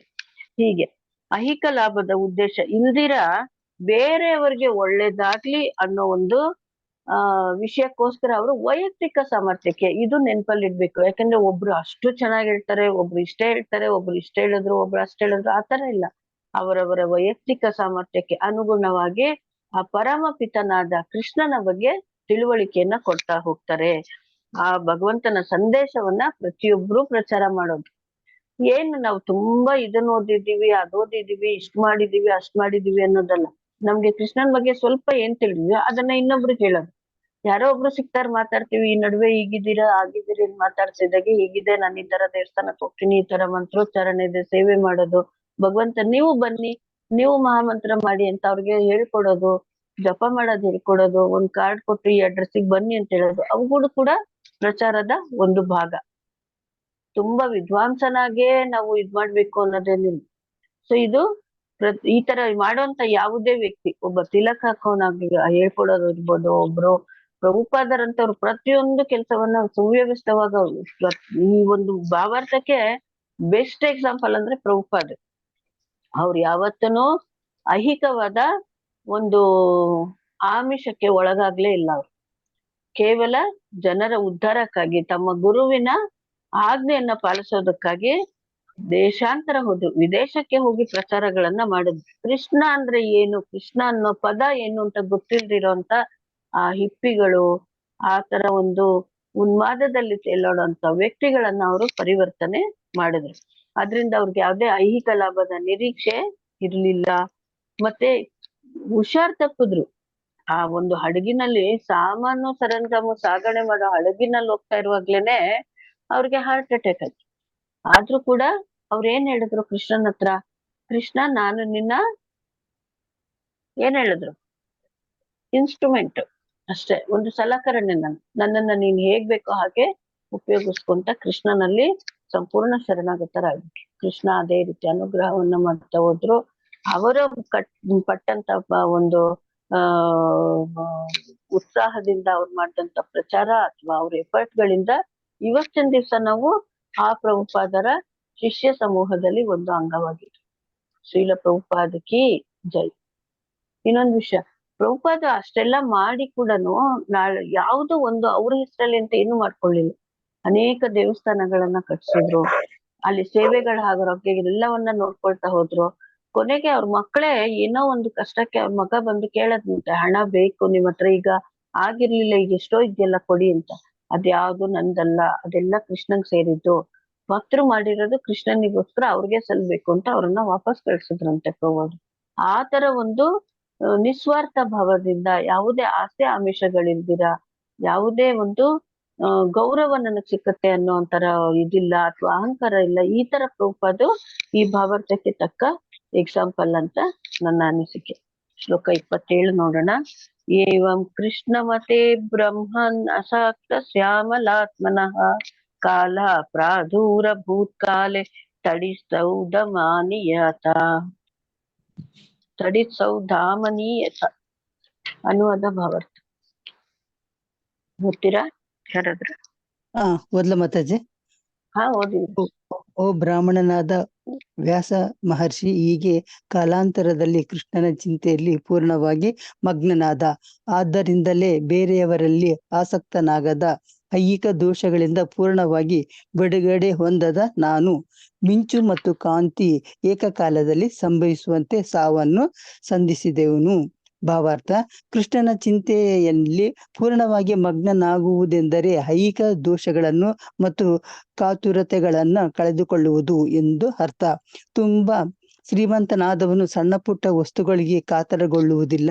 ಅಂತೆಯೇ ಭಗವಂತನು ಕೃಷ್ಣನ ಭಕ್ತನು ಕ್ಷುಲ್ಲಕವಾದ ಐಹಿಕ ವಸ್ತುಗಳಿಗೆ ಕಾತುರನಾಗುವುದಿಲ್ಲ. ಏಕೆಂದರೆ ಅವನಿಗೆ ಶಾಶ್ವತವೂ ಪೂರ್ಣ ಜ್ಞಾನಮಯವೂ ಅತ್ಯಾನಂದ ಪೂರ್ಣವೂ ಆದ ಜೀವನವುಳ್ಳ ಭಗವತ್ ಸಾಮ್ರಾಜ್ಯಕ್ಕೆ ಪ್ರವೇಶ ಸಿಗುವುದು ಖಚಿತವಾಗಿದೆ. ಐಹಿಕ ವಸ್ತುಗಳು ವಾಸ್ತವದ ನೆರಳು ಅಥವಾ ಬೊಂಬೆಗಳಾಗಿವೆ ಅಷ್ಟೇ. ಅವುಗಳಿಗೆ ಶಾಶ್ವತವಾದ ಮೌಲ್ಯಗಳಿರುವುದಿಲ್ಲ. ಆಧ್ಯಾತ್ಮಿಕವಾಗಿ ಸಂಪನ್ನರಾಗುವ ವ್ಯಕ್ತಿಗಳ ಲಕ್ಷಣ ಅದು. ಕಾಲಾಂತರದಲ್ಲಿ ಶುದ್ಧ ಭಕ್ತನು ಪೂರ್ಣವಾಗಿ ಸಿದ್ಧನಾದಾಗ ಇದ್ದಕ್ಕಿದ್ದಂತೆಯೇ ದೇಹದ ಬದಲಾವಣೆ ಸಂಭವಿಸುತ್ತದೆ. ಅದನ್ನು ಸಾಮಾನ್ಯವಾಗಿ ಮರಣವೆಂದು ಕರೆಯಲಾಗಿದೆ. ಶುದ್ಧ ಭಕ್ತನಿಗೆ ಅಂತಹ ಬದಲಾವಣೆ ಮಿಂಚನ್ನು ಏಕಕಾಲದಲ್ಲಿ ಒಡಗೂಡಿ ಬರುವ ಕಾಂತಿಯಂತೆಯೇ ಒದಗಿ ಬರುತ್ತದೆ. ಅಂತೆಯೇ ಭಗವಂತನ ಇಚ್ಛೆಯ ಮೇರೆಗೆ ಭಕ್ತನು ಏಕಕಾಲದಲ್ಲಿ ಐಹಿಕ ಶರೀರವನ್ನ ಬದಲಾಯಿಸಿ ಆಧ್ಯಾತ್ಮಿಕ ದೇಹವನ್ನು ಅಭಿವೃದ್ಧಿಪಡಿಸಿಕೊಳ್ಳುವನು. ಮರಣಕ್ಕೆ ಮುಂಚೆ ಕೂಡ ಶುದ್ಧ ಭಕ್ತನಿಗೆ ಐಹಿಕದ ಬಗ್ಗೆ ಪ್ರೀತಿ ಇರುವುದಿಲ್ಲ. ಅದಕ್ಕೆ ಕಾರಣ ಬೆಂಕಿಯ ಸಂಪರ್ಕದಿಂದ ಕಬ್ಬಿಣ ಕಾದು ಕೆಂಪಾದಾಗ ಭಕ್ತನ ದೇಹ ಆಧ್ಯಾತ್ಮಿಕಮಯವಾಗಿರುತ್ತದೆ. ಹರೇ ಕೃಷ್ಣ ಹರೇ ಮಾತಾಜಿ. ಕೃಷ್ಣ. ಥ್ಯಾಂಕ್ ಯು ಮಾತಾಜಿ. ನಮಸ್ತೆ ಮಾತಾಜಿ. ಈ ಕೃಷ್ಣ ಮತ್ತೆ ಬ್ರಹ್ಮನ್, ಕೃಷ್ಣನ ಚಿಂತನೆಯಲ್ಲೇ ಸಂಪೂರ್ಣವಾಗಿ ಮಗ್ನರಾಗಿರೋ ವೇದವ್ಯಾಸರೇ ಆಸಕ್ತಿ ಇಲ್ಲ ಯಾವ್ದ್ರಲ್ಲಿ ಪ್ರಾಪಂಚಿಕ ಕಲ್ಮಶದಿಂದ ಸಂಪೂರ್ಣವಾಗಿ ಮುಕ್ತನಾಗಿದ್ದೇನೆ. ನನಗೆ ಅಂದ್ರೆ ಅನುವಾದ ಭಾವಾರ್ಥ ಜೊತೆನಲ್ಲಿ ಪದಗಳ ಅರ್ಥ ನೋಡಿ ಆ ಸಂಸ್ಕೃತ ಸೌಂದರ್ಯತೆ ಹೇಗಿದೆ ಅಂತ. ಆಸಕ್ತಿ ಹೊಂದಿರುವಂತ ಅಮಲ ಆತ್ಮನ ಅಂದ್ರೆ ಅಮಲ ಅಂದ್ರೆ ಮಲ ಅಂದ್ರೆ ಕಲ್ಮಶ, ಆ ಕಲ್ಮಶ ಇಲ್ಲದೆ ಇರುವಂತ ಆತ್ಮನಾಗಿ ಮುಕ್ತರಾಗಿದ್ದಾರೆ ನಾರದ ಮುನಿಗಳಲ್ಲಿ. ಸೊ ಹೀಗೆ ಕಾಲ ಕಳೆದ್ಮೇಲೆ ಒಂದು ದಿವ್ಸ ಕಾಲಾಂತರದಲ್ಲಿ ಅವರು ಕೃಷ್ಣನ ಬಗ್ಗೆನೆ ಇಲ್ಲಿ ಈಗ ಸ್ವಲ್ಪ ಹೊತ್ತಿನ ಮುಂಚೆ ನೋಡಿದ್ವಿ, ನಾರದ ಮುನಿಗೆ ಹೃದಯದಲ್ಲಿ ಪ್ರಕಟಗೊಂಡ ಭಗವಂತ ಮತ್ತೆ ಕಣ್ಮರೆಯಾದ, ಆಮೇಲೆ ವಾಣಿಯ ಮೂಲಕ ಅವ್ರಿಗೆ ನಿರ್ದೇಶನಗಳನ್ನ ಕೊಡ್ತಿದ್ದ, ಆಮೇಲೆ ಆ ವಾಣಿಯು ನಿಲ್ಲಿಸಿದ ಭಗವಂತ. ಆ ಒಂದು ನಿರ್ದೇಶನಗಳು ಏನ್ ಕೊಟ್ಟಿದ್ರು ಅದನ್ನ ನಾರದ ಮುನಿಗಳು ಮೆಲ್ಕು ಹಾಕ್ತಿಯಾರೆ, ಅದ್ರಂತೆ ನಡಿಬೇಕು ಅಂತ ಇದ್ದಾರೆ. ಆ ರೀತಿ ನಡೀತಾ ಇರ್ಬೇಕಾದ್ರೆ ಅವ್ರಿಗೆ ವೇದವ್ಯಾಸರ ನಾರದ ಮುನಿ ಹೇಳ್ತಾ ಇದ್ದಾರೆ, ನನ್ನ ಕಾಲ ಅಲ್ಲಿ ಮುಗೀತು. ಕೃಷ್ಣನ ಚಿಂತನೆಯಲ್ಲಿ ಸಂಪೂರ್ಣವಾಗಿ ತೊಡ್ಕೊಂಡಿದ್ದ ನನಗೆ ಬೇರೆ ಯಾವ್ದ್ರಲ್ಲೂ ಆಸಕ್ತಿ ಇರ್ಲಿಲ್ಲ. ಐಹಿಕವಾದ ಯಾವುದ್ರಲ್ಲೂ ಆಸಕ್ತಿ, ಹಿಂದಿನ ಶ್ಲೋಕದಲ್ಲೂ ಅದನ್ನ ಹೇಳುತ್ತೆ, ಐಹಿಕವಾದ ಎಲ್ಲ ಔಪಚಾರಿಕ ಸಂಗತಿಗಳನ್ನ ನಿರ್ಲಕ್ಷ್ಯ ಮಾಡ್ದೆ ಅಂತ ಇದ್ದಾರೆ ನಾರದ ಮುನಿಗಳು. ಹೀಗೆ ಕಾಲಾಂತರದಲ್ಲಿ ಕೃಷ್ಣ ಚಿಂತೆಯಲ್ಲಿ ಮಗ್ನರಾದ ಅವರು ಎಲ್ಲ ದೋಷಗಳಿಂದ ಸಂಪೂರ್ಣ ನಿವೃತ್ತರಾದ್ರು. ಆಮೇಲೆ ಅವರು ಮಿಂಚು ಮತ್ತು ಕಾಂತಿ ಏಕಕಾಲಕ್ಕೆ ಸಂಭವಿಸುವಂತೆ ಸಾವನ್ನು ಸಂಧಿಸಿದೆನು, ಅಂದ್ರೆ ಆ ದೇಹವನ್ನ ಅವರಲ್ಲಿ ತ್ಯಾಗ ಮಾಡೋದು. ದಾಸಿಪುತ್ರನಾದ ಅವರ ದೇಹ ಅಲ್ಲಿ ಕೊನೆ ಆಯ್ತು. ಮಿಂಚು ಮತ್ತು ಕಾಂತಿ, ಈಗ ಮಳೆಗಾಲದಲ್ಲಿ ಮಿಂಚು ಹೊಡಿತಾ ಇದೆ ಅಂದ್ರೆ ಆ ಮಿಂಚಿನ ಜೊತೆಲೇನೆ ಆ ಪ್ರಖರವಾದ ಬೆಳಕು ಒಂದೇ ಸಮಯದಲ್ಲಿ ನಮ್ಗೆ ಗೋಚರವಾಗುತ್ತೆ. ಆ ರೀತಿಯಲ್ಲಿ ಸಾವನ್ನ ನಾರದ ಮುನಿ ಸಂಧಿಸಿದ್ರು ಅನ್ನೋದನ್ನ ನೋಡ್ಬೇಕು. ಈ ರೀತಿಯಲ್ಲಿ ರೆಡಿ ಆಗ್ಬೇಕು ನಾವು, ಯಾಕೆಂದ್ರೆ ನಾವು ಬಂದಿರೋದೇ ಮರ್ತ್ಯಲೋಕದ ನಿವಾಸಿಗಳು, ಸಾವನ್ನ ಪ್ರತಿಯೊಬ್ಬನು ಎದುರಿಸ್ಲೇಬೇಕು. ಆದ್ರೆ ಐಹಿಕವಾದ ಯಾವುದೇ ಒಂದು ಆಸಕ್ತಿ ವ್ಯಾಮೋಹ ಯಾವುದು ಇರ್ಬಾರ್ದು. ಇನ್ನ ಇರ್ಬೇಕು ಅನ್ನೋ ಆಸೆ ಕೂಡ, ಏನಾಗ್ತೀನೋ ನಾನ್ ಬಿಟ್ಟೋಗ್ತಾ ಇದ್ದೀನಲ್ಲ ಅನ್ನೋ ವ್ಯಾಮೋಹ ಏನು ಇರ್ಬಾರ್ದು. ಕೃಷ್ಣನ ಚಿಂತನೆಯಲ್ಲೇ ಸಂಪೂರ್ಣವಾಗಿ ಮಗ್ನರಾಗ್ಬೇಕು. ಇದು ಅಂತ್ಯಕಾಲದಲ್ಲಿ ಮಾತ್ರ ಮಾಡಕ್ಕೆ ಸಾಧ್ಯ ಆಗುತ್ತಾ? ಖಂಡಿತ ಇಲ್ಲ. ಸೊ ಇದಕ್ಕೆ ಏನ್ ಮಾಡ್ಬೇಕು? ಸದಾ ಕಾಲ ಹರಿಚಿಂತನೆಯಲ್ಲೇ ಇರ್ಬೇಕು. ಮನಸ್ಸು ಸುತ್ತಾಡ್ತಾ ಇರುತ್ತೆ. ಅರ್ಜುನನೇ ಹೇಳ್ತಾನೆ, ವಾಯೋರಿವ ದುಷ್ಕರಂ, ಅಂದ್ರೆ ಮನಸ್ಸನ್ನ ನಿಯಂತ್ರಿಸೋದು ಗಾಳಿಯನ್ನ ನಿಯಂತ್ರಿಸೋದಕ್ಕಿಂತ ತುಂಬಾ ಕಷ್ಟವಾದದ್ದು. ಆದ್ರೆ ಆ ಮನಸ್ಸಿಗೆ ಒಂದು ಟಾಸ್ಕ್, ಕೆಲಸವನ್ನ ಕೊಡ್ಬೇಕು. ಏನದು? ಸದಾ ಚಿಂತೆ ಮಾಡುವಂತ ಮನಸ್ಸಿಗೆ ಚಿಂತನೆಯನ್ನ ಹಚ್ಬೇಕು. ಏನು? ಹರಿನಾಮ, ಆ ಭಗವಂತನ ಸ್ಮರಣೆಯ ಚಿಂತನೆಯನ್ನ ಹಚ್ಬೇಕು. ಸೊ ಅದು ಮಾಡ್ತಾ ಮಾಡ್ತಾ ನಮ್ಗೇನಾಗುತ್ತೆ, ಅಂತ್ಯಕಾಲದಲ್ಲಿ ನಮ್ಗೆ ಅದು ಕೆಲ್ಸಕ್ ಬರುತ್ತೆ. ಎಷ್ಟೋ ಸಲ ನಮ್ಗೆ ಕೆಲವು ಸೀನಿಯರ್ ಡಿವೋಟಿಸ್ ಗಳನ್ನ ನೋಡಿದಾಗ ನಮ್ಗೆ ಅವರ ಜೀವನದಿಂದ ಇದು ಅರ್ಥ ಆಗುತ್ತೆ. ಚೆನ್ನಾಗಿರೋ ಕಾಲದಲ್ಲಿ ನಾವು ಯಾವಾಗ ಆ ಭಗವಂತನ ಸ್ಮರಣೆಯನ್ನು ನಿರಂತರವಾಗಿ ಮಾಡ್ತಾ ಹೋಗ್ತೇವೆ, ಅದು ಅಂತ್ಯಕಾಲದಲ್ಲಿ ನಮ್ಮನ್ನ ಕಾಪಾಡುತ್ತೆ. ಅಂತ್ಯಕಾಲದಲ್ಲಿ ನಾವು ಅವನ ಭಗವಂತ ಹೆಸರನ್ನ ಹೇಳೋದಕ್ಕೆ ಸಾಧ್ಯ ಆಗುವ ಹಾಗೆ ಆಗುತ್ತೆ. ಅದು ಆಗಿಲ್ವಾ, ನಾವು ಪೂರ್ತಿ ನಿಶ್ಚೇಷ್ಟಿತವಾಗಿದೀವಿ, ನಮ್ ಪ್ರಜ್ಞೆನೇ ಇಲ್ಲ ಅಂದ್ರೂ ಯಾವಾಗ ಆ ಒಂದು ಪ್ರಜ್ಞೆಯಲ್ಲಿ ನಮ್ಮ ಕೃಷ್ಣ ಇರ್ತಾನೆ, ಆಗ ದೈಹಿಕವಾಗಿ ನಿಶ್ಚೇಷ್ಟಿತರಾದ್ರೂ ಕೂಡ ನಾವು ಭಗವಂತನೇ ನಮ್ಮ ಜೊತೆ ಇರ್ತಾನೆ ಆ ಟೈಮಲ್ಲಿ. ಸೊ ಹಾಗಾಗಿ ದಾಸರು ಕೂಡ ಹೇಳ್ತಾರೆ, ಹರಿಸ್ಮರಣೆ ಮಾಡೋ ನಿರಂತರ, ಪರ ಗತಿಗೆ ಇದು ನಿರ್ಧಾರ. ನಿರಂತರವಾಗಿ ಹರಿಸ್ಮರಣೆ ಮಾಡು. ಪರಗತಿ ಅಂದ್ರೆ ನೆಕ್ಸ್ಟ್ ಏನು ಗತಿ ನಮಗೆ ಪ್ರಾಪ್ತಿ ಆಗುತ್ತೋ ಅದಕ್ಕೆ ನಿರ್ಧಾರ ಆಗೋದು ಈ ಜನ್ಮದಲ್ಲೇ ಅಂತ ಹೇಳ್ತಾರೆ ದಾಸರು. ಕೃಷ್ಣ ಕೂಡ ಹೇಳ್ತಾರೆ, ಚೆನ್ನಾಗಿ ಭಕ್ತಿ ಪೂರ್ವಕವಾಗಿ ಅವನನ್ನ ಸ್ವಲ್ಪ ಮಾತ್ರ ಸೇವಿಸಿದ್ರು ಸಾಕು. ನೇಹಾ ವಿಕ್ರಮನಾಶೋಸ್ತಿ ಪ್ರತ್ಯವಾಯೋನ ವಿದ್ಯತೆ ಸ್ವಲ್ಪಮಪ್ಯಸ್ಯ ಧರ್ಮಸ್ಯ ತ್ರಾಯತೆ ಮಹತೋ ಭಯ. ಅದನ್ನ ಪ್ರತಿಯೊಂದನ್ನ ಭಗವಂತ ನೆನ್ಪಿಟ್ಕೊಂಡಿರ್ತಾನೆ. ಪ್ರತಿ ಕ್ಷಣ ನಾವೇನ್ ಮಾಡ್ತಾ ಇದ್ವಿ, ಹೇಗಿದ್ವಿ, ಏನೇನ್ ಅವನ್ನ ಹೇಗೆ ಸ್ಮರಣೆ ಮಾಡ್ತಿದ್ವಿ ಅದನ್ನ ನೆನಪಲ್ಲಿ ಇಟ್ಕೊಂಡ ಅವನು ನಮ್ಮ ಭಕ್ತಿ ಈಗ ಕಂಪ್ಲೀಟ್ ಆಗಿಲ್ಲ ಅಂದ್ರು ಮತ್ತೆ ಅಲ್ಲಿಂದ ಮುಂದುವರಿಸೋ ಹಾಗೆ ನಮ್ಗೆ ಅನುಗ್ರಹವನ್ನ ಭಗವಂತ ಮಾಡ್ತಾನೆ. ಭಗವಂತ ಕೃಷ್ಣನ ಭಕ್ತ ಕ್ಷುಲ್ಲಕವಾದ ಐಹಿಕ ವಸ್ತುಗಳಿಗೆ ಕಾತರ ಪಡೋದಿಲ್ಲ. ಯಾಕೆಂದ್ರೆ ಅವನಿಗೆ ಚೆನ್ನಾಗ್ ಗೊತ್ತು ಇದೆಲ್ಲ ಅಶಾಶ್ವತವಾದದ್ದು, ಇದ್ಯಾವ್ದು ನನ್ಗೆ ಬೇಕಾಗಿಲ್ಲ, ನನಗೆ ಬೇಕಾಗಿರೋದು ಕೇವಲ ಕೃಷ್ಣ, ಆ ಕೃಷ್ಣನ ಸೇವೆ, ಅವನ ಭಕ್ತರ ಸಂಘ. ಆ ತರ ತಿಳ್ಕೊಂಡಿರೋರು ಯಾವತ್ತು ಐಹಿಕವಾದ ತುಚ್ಛ ವಸ್ತುಗಳಿಗೆ ತಮ್ಮ ಆಸೆಯನ್ನ ಇರಿಸ್ಕೊಳ್ಳೋದಿಲ್ಲ. ಆನಂದ ಪೂರ್ಣ, ಅತ್ಯಾನಂದ ಅಂದ್ರೆ ಬರೀ ಆನಂದ ಅಲ್ಲ, ಅತ್ಯಾನಂದ, ಅತಿ ಹೆಚ್ಚಿನ ಆನಂದ ಪೂರ್ಣ ಆಗಿರುವಂತ ಜೀವನ ಉಳ್ಳ ಅಂತ ಭಗವತ್ ಸಾಮ್ರಾಜ್ಯಕ್ಕೆ ಹೋಗ್ಬೇಕು. ಯಾವಾಗ ನಾವು ನಿರಂತರವಾಗಿ ಆ ಭಗವಂತನ ಸ್ಮರಣೆ ಮಾಡ್ತಾ ಇದ್ದಾಗ ಅಂತ್ಯಕಾಲದಲ್ಲಿ ನಾವು ಅವನನ್ನ ಸೇರ್ಬೋದು. ಕುಲಶೇಖರ ಆಳ್ವಾರ್ ಹೇಳ್ತಾರೆ, ಕೃಷ್ಣ ತ್ವದೀಯ ಪದ ಪಂಚರ ಅಂತ ಆ ಶ್ಲೋಕದಲ್ಲಿ ಅದ್ವೈತ ಮಾನಸ ರಾಜಹಂಸಂ ಪ್ರಾಣ ಪ್ರಯಾಣ ಸಮಯೇ ಕಫವಾತ ಪಿತ್ತಯೇ ಕಂಠಾವರೋಧನ ವಿಧವ್ ಸ್ಮರಣಂ ಕುತಸ್ತೆ. ಅಂತ್ಯಕಾಲದಲ್ಲಿ ಗಂಟಲಿನಲ್ಲಿ ರೋದನ ಆಗುತ್ತೆ, ಅರಣ್ಯ ರೋದನ. ಅದು ಕಫ ವಾತ ಪಿತ್ತಗಳು ನಮ್ಮನ್ನ ಬಾಧಿಸ್ತಾ ಇರುತ್ತೆ. ಭಗವಂತನ ನಾಮ ನಾವು ಪೂರ್ತಿಯಾಗಿ ಪರಿಪೂರ್ಣರಾಗಿ ಹೇಳೋದಕ್ಕೆ ಸಾಧ್ಯ ಆಗಲ್ಲ, ಸೂಕ್ತ ರೀತಿಯಲ್ಲಿ ಪರಿಶುದ್ಧವಾಗಿ ಹೇಳಕ್ ಸಾಧ್ಯ ಆಗಲ್ಲ. ಆದ್ರಿಂದ ಚೆನ್ನಾಗಿರೋವಾಗ್ಲೇ ಇವನ್ನೆಲ್ಲ ಮಾಡ್ತಾ ಹೋಗ್ಬೇಕು. ಆಧ್ಯಾತ್ಮಿಕವಾಗಿ ಸಂಪನ್ನರಾಗಿರೋ ಇಂಥ ವ್ಯಕ್ತಿಗಳು ಐಹಿಕವಾದ ಯಾವುದಕ್ಕೂ ಆಸೆಯನ್ನ ಪಡೋದಿಲ್ಲ, ಮತ್ಸರ ಪಡಲ್ಲ, ವ್ಯಾಮೋಹನೂ ಇಟ್ಕೊಳ್ಳಲ್ಲ. ಅವರು ಕಾಲಾಂತರದಲ್ಲಿ ಶುದ್ಧ ಭಕ್ತರಾಗಿ ಪೂರ್ಣವಾಗಿ ಸಿದ್ಧರಾದಾಗ ದೇಹದಲ್ಲಿ ಬದಲಾವಣೆ ಸಂಭವಿಸುತ್ತೆ. ಆ ದೇಹವನ್ನ ತ್ಯಾಗ ಮಾಡಿ ಇನ್ನೊಂದು ದೇಹಕ್ಕೆ ಹೋಗ್ತಾರೆ. ಆಧ್ಯಾತ್ಮಿಕ ದೇಹವನ್ನ ಪಡೆದು ನಿರಂತರ ಕೃಷ್ಣನ ಸೇವೆಯಲ್ಲಿ ತೊಡ್ಕೊಳ್ತಾರೆ. ಶುದ್ಧ ಭಕ್ತನಾದವನಿಗೆ ಇದು ಮಿಂಚು ಹೊಡೆಯೋ ಹಾಗೆ ಒಂದೇ ಕಾಲಕ್ಕೆ ಆ ಕಾಂತಿ ಮತ್ತು ಮಿಂಚು ಎರಡು ಬರುತ್ತೆ ಅನ್ನೋದನ್ನ ಪ್ರಭುಪಾದರು ವಿವರಿಸಿ ಹೇಳ್ತಾ ಇದ್ದಾರೆ. ಆಧ್ಯಾತ್ಮಿಕ ದೇಹವನ್ನ ಅಭಿವೃದ್ಧಿಯನ್ನ ಪಡಿಸ್ಕೊಳ್ತಾನೆ ಸಾವಿನ ಅನಂತರ. ಈ ನಾರದ ಮುನಿಯ ಸ್ಥಿತಿಯಲ್ಲೂ ಅದೇ ಆಗಿದ್ದು. ಕೊನೆಗೆ ಅವ್ರಿಗೆ ಇದ್ದಂತ ಒಂದು ದೇಹನು ದಾಸಿಪುತ್ರನ ದೇಹ ಅನ್ನುವಂತ ಆ ಒಂದು ಅಶಾಶ್ವತ ದೇಹವನ್ನ ತ್ಯಜಿಸಿದ್ರು. ಆ ಟೈಮ್ಗೆ ಬ್ರಹ್ಮನ ಹಗಲು ಮುಗಿಯಿತು. ಅಲ್ಲಿ ಹೋಗಿ ಅವರು ರೆಸ್ಟ್ ಪಡ್ಕೊಂಡ್ರು. ಮತ್ತೆ ಸೃಷ್ಟಿ ಕಾರ್ಯ ಪ್ರಾರಂಭ ಆದಾಗ ನಾರದ ಮುನಿಗಳು ಹಾಗೆ ಅವರು ಪ್ರಕಟಗೊಂಡ್ರು ಭಗವಂತನ ಅನುಗ್ರಹದಂತೆ. ಭಗವಂತ ಮುಂಚೆನೆ ಅನುಗ್ರಹ ಮಾಡಿ ಆಶೀರ್ವಾದ ಮಾಡಿದ್ದಾನೆ. ಅಲ್ಲಿಗೆ ಅರ್ಥ ಏನೋ, ಬ್ರಹ್ಮನ ಒಂದು ಕಾಲ ಮುಗಿದ್ಮೇಲೂ ನಾವೆಲ್ಲ ಆ ರೀತಿ ರೆಸ್ಟ್ ತಗೊಳ್ಳುವಾಗ್ಲೂ ನಮ್ಮ ಕರ್ಮಗಳು ನಮ್ಮ ಜೊತೆಲೇ ಇರುತ್ತೆ.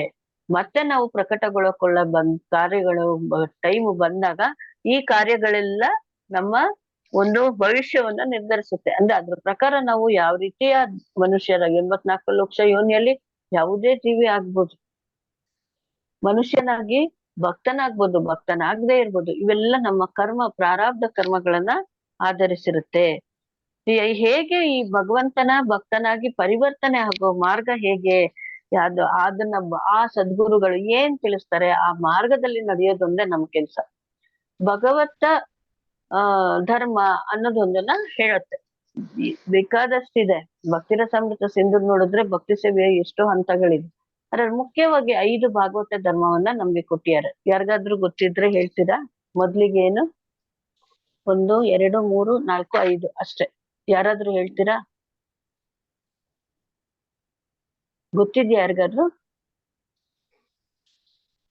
1 ಜಪ ಮಾಡೋದು, 2 ಭಗವದ್ಗೀತಾ ಭಾಗವತದಂತ ಮಹಾಪುರಾಣಗಳ ಪಠಣ, 3 ಭಗವತ್ ಸಂಘದಲ್ಲಿರೋದು, ವಿಗ್ರಹಾರಾಧನೆ ಮಾಡೋದು, 5ನೇದು ಮಥುರಾವಾಸ ಅಂದ್ರೆ ಧಾಮಗಳ ಸಂದರ್ಶನ ಮಾಡೋದು, ಅಲ್ಲಿ ಧಾಮ ಸೇವೆಯನ್ನ ಮಾಡುವಂಥದ್ದು.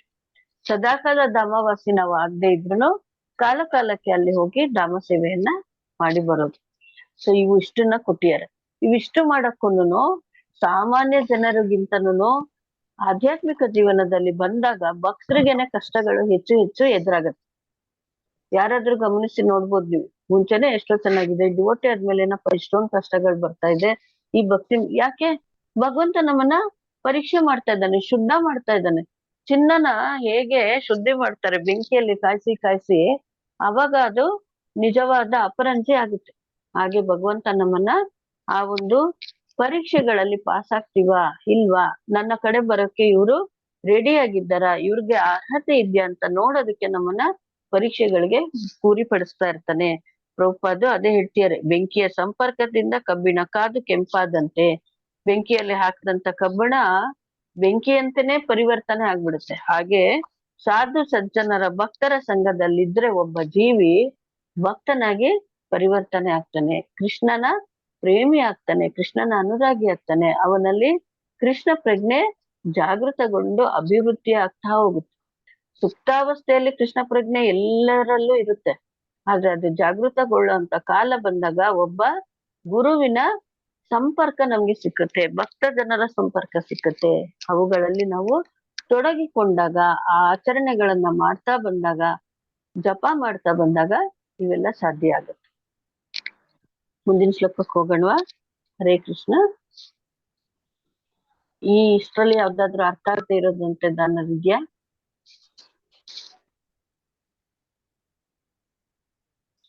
ಹರೇ ಕೃಷ್ಣ. ಅರ್ಥ ಆಯ್ತು ಮಾತಾಜಿ. ಶ್ಲೋಕ 28 ಶ್ಲೋಕ. ಪ್ರಯುಜ್ಯಮಾನೆ ಮಯಿ ತಾಂ ಶುದ್ಧಾಂ ಭಾಗವತೀಂ ತನು ಆರಾಬ್ಧ ಕರ್ಮ ನಿರ್ವಾಣೋ ನ್ಯಪತತ್ ಪಾಂಚ ಭೌತಿಕಃ. ಅನುವಾದ ಭಾವಾರ್ಥ ಓದಿ. ಯಾರು ಓದ್ತೀರಿ? ಹರೇ ಕೃಷ್ಣ ಮಾತಾಜಿ, ನಾನು ಓದ್ತೇನ್ರಿ. ಓದ್ರಿ. ಅನುವಾದ. ಜೈ ಶ್ರೀಲ ಪ್ರಭುಪಾದ್. ದೇವೋತ್ತಮ ಪುರುಷನ ಸಂಘಕ್ಕೆ ತಕ್ಕುದಾದ ದಿವ್ಯ ದೇಹ ಪ್ರಾಪ್ತವಾದಾಗ ನಾನು ಐಹಿಕ ಪಂಚಭೂತಗಳಿಂದಾದ ದೇಹವನ್ನು ತ್ಯಜಿಸಿದೆನು. ಹೀಗೆ ಕರ್ಮಗಳ ಫಲಸಂಚಯವು ಕೊನೆಗೊಂಡಿತು. ಭಾವಾರ್ಥ. ಭಗವಂತನ ಸಂಘಕ್ಕೆ ತಕ್ಕುದಾದ ದಿವ್ಯ ದೇಹವನ್ನು ಕರುಣಿಸುವೆನೆಂದು ದೇವೋತ್ತಮ ಪುರುಷನು ನಾರದರಿಗೆ ತಿಳಿಸಿದ್ದನು. ನಾರದರು ಐಹಿಕ ದೇಹವನ್ನು ತ್ಯಜಿಸುತ್ತಿದ್ದಂತೆ ಆಧ್ಯಾತ್ಮಿಕ ದೇಹವನ್ನು ಪಡೆದರು. ಈ ದಿವ್ಯ ದೇಹ ಐಹಿಕ ಸಂಬಂಧದಿಂದ ಮುಕ್ತವಾಗಿರುತ್ತದೆ ಮತ್ತು 3 ಪ್ರಾಥಮಿಕ ದಿವ್ಯ ಗುಣಗಳನ್ನು ಒಳಗೊಂಡಿರುತ್ತದೆ. ಅವುಗಳೆಂದರೆ ನಿತ್ಯತೆ, ಐಹಿಕ ಗುಣಗಳಿಂದ ಮುಕ್ತತೆ ಮತ್ತು ಕಾಮ್ಯ ಕರ್ಮಗಳ ಪ್ರಕ್ರಿಯೆ ಇಲ್ಲದಿರುವುದು. ಐಹಿಕ ದೇಹವು ಈ 3 ಗುಣಗಳ ಅಭಾವದಿಂದ ಸದಾ ಪೀಡಿತವಾಗಿರುತ್ತದೆ. ಭಗವಂತನ ಭಕ್ತಿ ಸೇವೆಯಲ್ಲಿ ಮಗ್ನನಾಗಿರುತ್ತಿದ್ದಂತೆಯೇ ದಿವ್ಯ ಗುಣಗಳು ಭಕ್ತನ ದೇಹದಲ್ಲಿ ಅವಾಹಿತವಾಗುತ್ತವೆ. ಕಬ್ಬಿಣವನ್ನು ಪರುಷಮಣಿ ಸ್ಪರ್ಶಿಸಿದಾಗ ಚುಂಬಕ ಪ್ರಭಾವ ಉಂಟಾಗುವಂತೆ ಇದು ಕೆಲಸ ಮಾಡುತ್ತದೆ. ಆಧ್ಯಾತ್ಮಿಕ ಭಕ್ತಿ ಸೇವೆಯ ಪ್ರಭಾವವು ಹಾಗೆ ಇರುತ್ತದೆ. ಆದ್ದರಿಂದ ದೇಹದ ಬದಲಾವಣೆ ಎಂದರೆ ಶುದ್ಧ ಭಕ್ತನ ಮೇಲೆ ಆಗುತ್ತಿದ್ದ ಐಹಿಕ ನಿಸರ್ಗದ ತ್ರಿಗುಣಗಳ ಪ್ರಕ್ರಿಯೆಯು ನಿಲ್ಲುವುದು ಎಂದೇ ಅರ್ಥ. ಪವಿತ್ರ ಗ್ರಂಥಗಳಲ್ಲಿ ಇದಕ್ಕೆ ಹಲವು ನಿದರ್ಶನಗಳಿವೆ. ಧ್ರುವ ಮಹಾರಾಜ, ಪ್ರಹ್ಲಾದ ಮಹಾರಾಜ, ಇನ್ನು ಹಲವು ಭಕ್ತರು ಅದೇ ದೇಹದಿಂದ ದೇವೋತ್ತಮ ಪುರುಷನನ್ನು ಪ್ರತ್ಯಕ್ಷವಾಗಿ ಕಾಣಲು ಸಮರ್ಥರಾಗಿದ್ದರು. ಇದರರ್ಥ ಭಕ್ತನ ದೇಹದ ಗುಣ ಐಹಿಕದಿಂದ ದಿವ್ಯಕ್ಕೆ ಬದಲಾಯಿಸುತ್ತದೆ. ಇದು ಪ್ರಮಾಣಭೂತ ಧರ್ಮ ಗ್ರಂಥಗಳ ಮೂಲಕ ವ್ಯಕ್ತವಾಗುವ ಅಧಿಕೃತರಾದ ಗೋಸ್ವಾಮಿಗಳ ಅಭಿಪ್ರಾಯ. ಬ್ರಹ್ಮ ಸಂಹಿತೆಯಲ್ಲಿ ಹೀಗೆ ಹೇಳಲಾಗಿದೆ: ಇಂದ್ರಗೋಪ ಹುಳುವಿನಿಂದ ಆರಂಭಿಸಿ ಸ್ವರ್ಗದ ಅಧಿಪತಿಯಾದ ಮಹೇಂದ್ರನವರೆಗೆ ಎಲ್ಲ ಜೀವಿಗಳು ಕರ್ಮ ನಿಯಮಕ್ಕೆ ಅಧೀನರಾಗಿದ್ದಾರೆ ಮತ್ತು ಅವರದೇ ಕಾಮ್ಯ ಕರ್ಮಗಳ ಸುಖ ದುಃಖಾತ್ಮಕ ಫಲವನ್ನು ಅನುಭವಿಸಲು ಬದ್ಧರಾಗಿರುತ್ತಾರೆ. ಭಕ್ತನಾದವನು ಮಾತ್ರ ಪ್ರಮಾಣವಾದ ದೇವೋತ್ತಮ ಪುರುಷನ ಅವ್ಯಾಜ್ಯ ಕೃಪೆಯ ಫಲವಾಗಿ ಇಂತಹ ಪ್ರಕ್ರಿಯೆಗಳಿಗೆ ಹೊರತಾಗಿರುತ್ತಾನೆ. ಹರೇ ಕೃಷ್ಣ. ದಂಡವತ್ ಮಾತಾಜಿ. ಥ್ಯಾಂಕ್ ಯು ಮಾತಾಜಿ. ಪ್ರಾಯುಜ್ಯ ಮಾನೆ ಮಯಿತಾಂ ಶುದ್ಧ. ದಯ ಪಾಲಿಸಿದ್ದಾನೆ ಏನು ಭಗವಂತ ಆಧ್ಯಾತ್ಮಿಕ ದೇಹವನ್ನ ಯಾರಿಗೆ? ನಾರದ ಮುನಿಗೆ. ದೇವೋತ್ತಮ ಪರಮ ಪುರುಷನ ಸಾನ್ನಿಧ್ಯವನ್ನ ಹೊಂದಲು ಈ ಆಧ್ಯಾತ್ಮಿಕ ದೇಹ ಬಹಳ ಅಗತ್ಯ. ಯಾಕೆ ಆಧ್ಯಾತ್ಮಿಕ ದೇಹದಲ್ಲಿ ಅಂತ ಒಂದು ವಿಶೇಷತೆ ಅಂದ್ರೆ ಅಲ್ಲಿ ಮುಪ್ಪಿಲ್ಲ, ಸಾವಿಲ್ಲ, ರೋಗ ರುಜಿನಗಳು ಇರೋದಿಲ್ಲ. ದೇಹದಲ್ಲಿ ಪರಿವರ್ತನೆಗಳು ಕಾಣದೇ ಇರೋ ಅಂತಹ ದಿವ್ಯ ದೇಹವನ್ನ ನಾರದ ಮುನಿ ಈಗ ಪಡ್ಕೊಂಡ್ರು. ಆ ಒಂದು ಪಂಚಭೂತಗಳಿಂದ ಆಗಿರುವಂತ ದೇಹವನ್ನ ತ್ಯಜಿಸಿದೇನು ಅಂತಾರೆ. ಅಂದ್ರೆ ಪಂಚಭೂತಗಳು ಅಂದ್ರೆ ಯಾವುವು?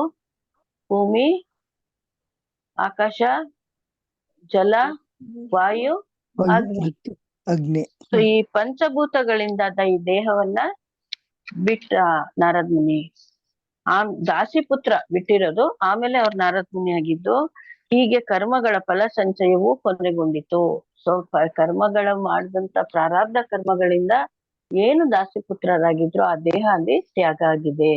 ಶ್ರೀಲ ಪ್ರಭುಪಾದ್ ಹೇಳ್ತಾರೆ, ಭಗವಂತನ ಸಾನ್ನಿಧ್ಯಕ್ಕೆ ಬೇಕಾದಂತ ದಿವ್ಯ ದೇಹವನ್ನ ಭಗವಂತ ಕೊಡ್ತೀನಿ ಅಂತ ನಾರದ್ ಮುನಿಗೆ ಹೇಳಿದ್ದ. ಅದೇ ತರ ಈಗ ಬ್ರಹ್ಮನ ಒಂದು ಹಗಲು ಮುಗಿದ್ಮೇಲೆ ವಿಶ್ರಾಂತಿಯನ್ನು ಪಡೆದು ಮತ್ತೆ ಅವರು ಪ್ರಕಟಗೊಳ್ಳುವಂತ ಟೈಮ್ ಬಂದಾಗ ದಿವ್ಯ ಆಧ್ಯಾತ್ಮಿಕ ದೇಹವನ್ನು ಪಡೆದಂತ ನಾರದ ಮುನಿ ಹೊರಬಂದಿದ್ದಾರೆ.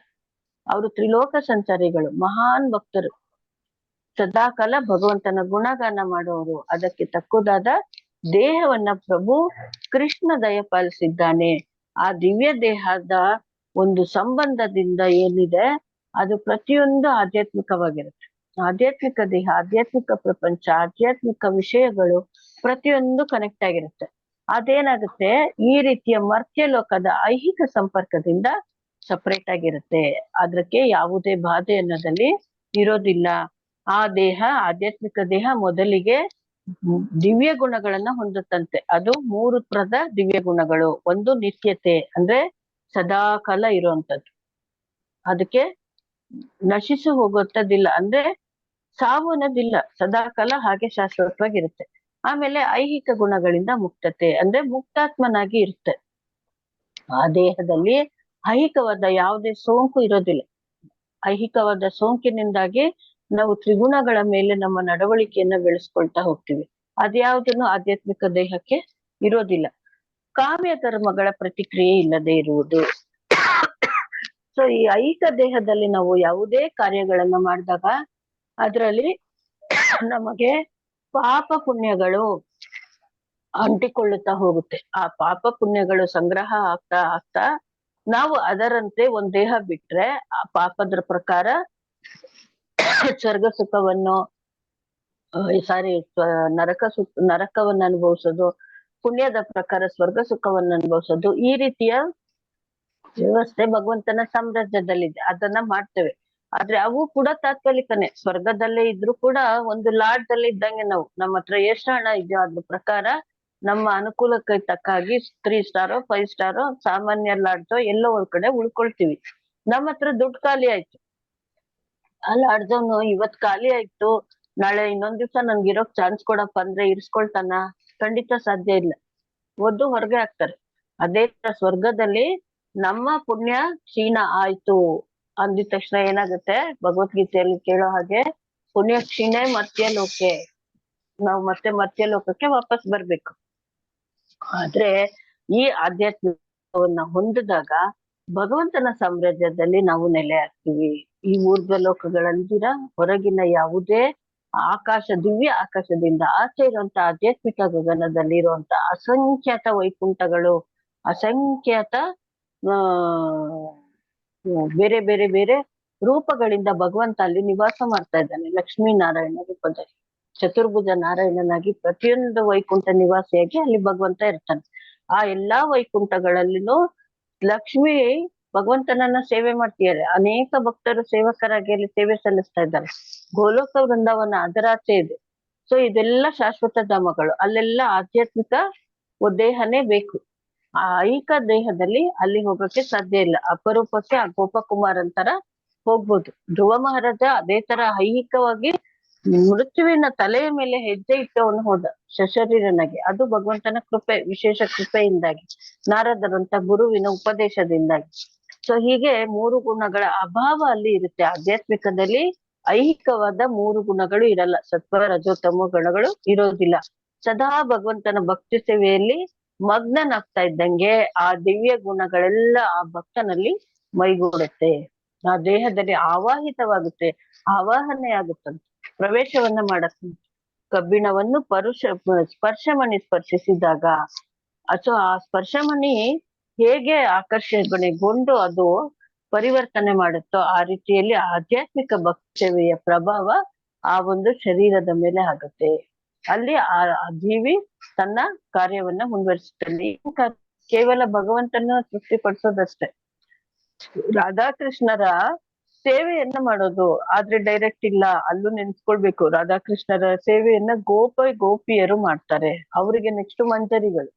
ಸೊ ಆ ಧಾಮವನ್ನ ಪ್ರವೇಶ ಮಾಡಿದ್ಮೇಲೆ ಕಿಂಕರಿ ಸಹಚರಿ ಇವರೆಲ್ಲ ಇರ್ತಾರೆ ತುಂಬಾ ಜನ. ಅವರುಗಳು ನಮ್ಗೆ ಹೇಳಿದ ಸೇವೆಯನ್ನ ನಾವು ಮಾಡ್ತಾ ಹೋಗೋದು.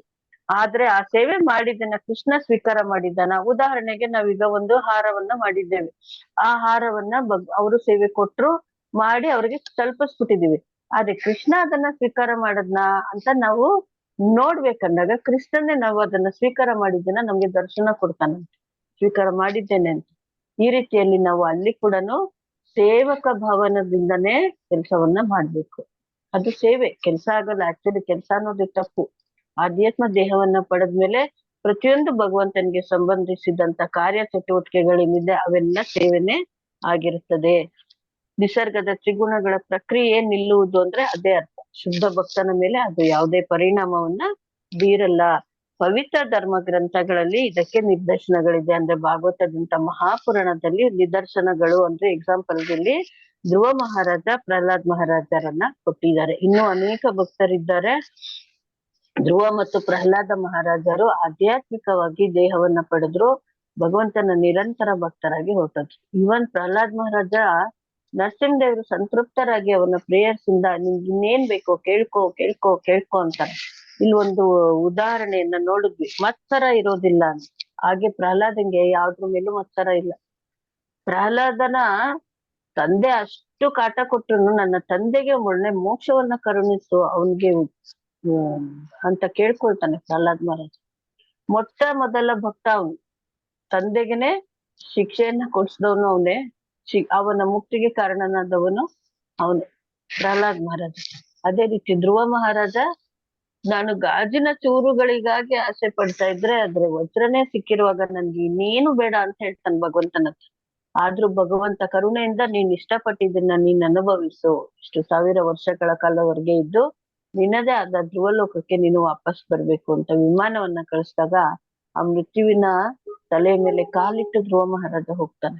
ಅದ್ ಹೋಗುವಾಗ ಅವನೇನಾದ್ರೂ ಮರ್ತೋಗ್ತಾನ ಉಳ್ದಿದ್ದನ್ನ? ಇಲ್ಲ. ಈ ಹಂತಕ್ಕೆ ಬರೋಕೆ ಕಾರಣಳಾದ ಆ ನನ್ನ ತಾಯಿ ಬರ್ತಾ ಇದ್ದಾಳ ಅಂತ ಕೇಳ್ತಾನೆ ದೂತರಿಗೆ. ನೋಡು ನಿನ್ಗಿಂತ ಮುಂದೆ ಅವಳು ಹೋಗ್ತಾ ಇದ್ದಾಳೆ ಅಂತ ತೋರಿಸ್ತಾರೆ.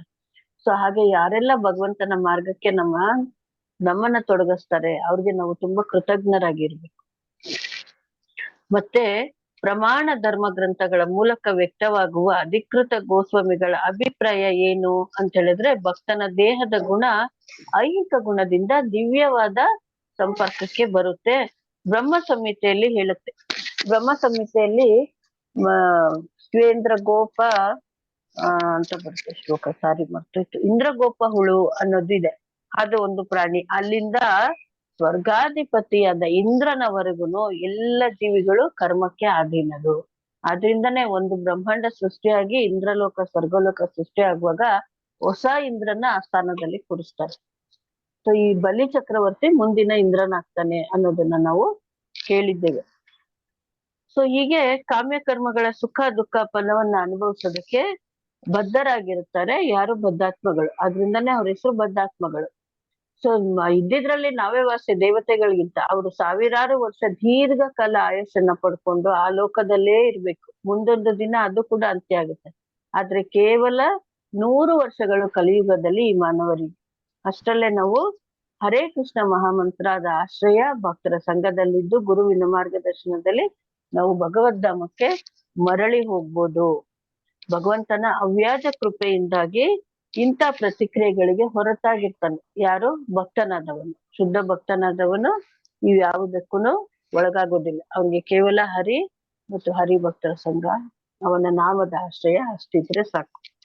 ಸೊ ಇಷ್ಟು ಕೇಳಿ ಇಲ್ಲಿಗೆ ಇದನ್ನ ಮುಗಿಸ್ತೇನೆ. ಅನ್ಕೊಂಡಿದ್ದು ಒಂದು ಶ್ಲೋಕ ಪ್ರಿಪೇರ್ ಆಗಿದ್ದು, ಸಡನ್ ಆಗಿ ಈ ಶ್ಲೋಕ ಹೇಳಿದ್ದೀನಿ. ನನ್ನ ಒಂದು ಜ್ಞಾನದ ಮಿತಿಯಲ್ಲಿ ನನಗೆ ಗೊತ್ತಿರೋದನ್ನ ನಿಮ್ ಜೊತೆ ನಾನು ಶೇರ್ ಮಾಡ್ಕೊಂಡಿದ್ದೀನಿ.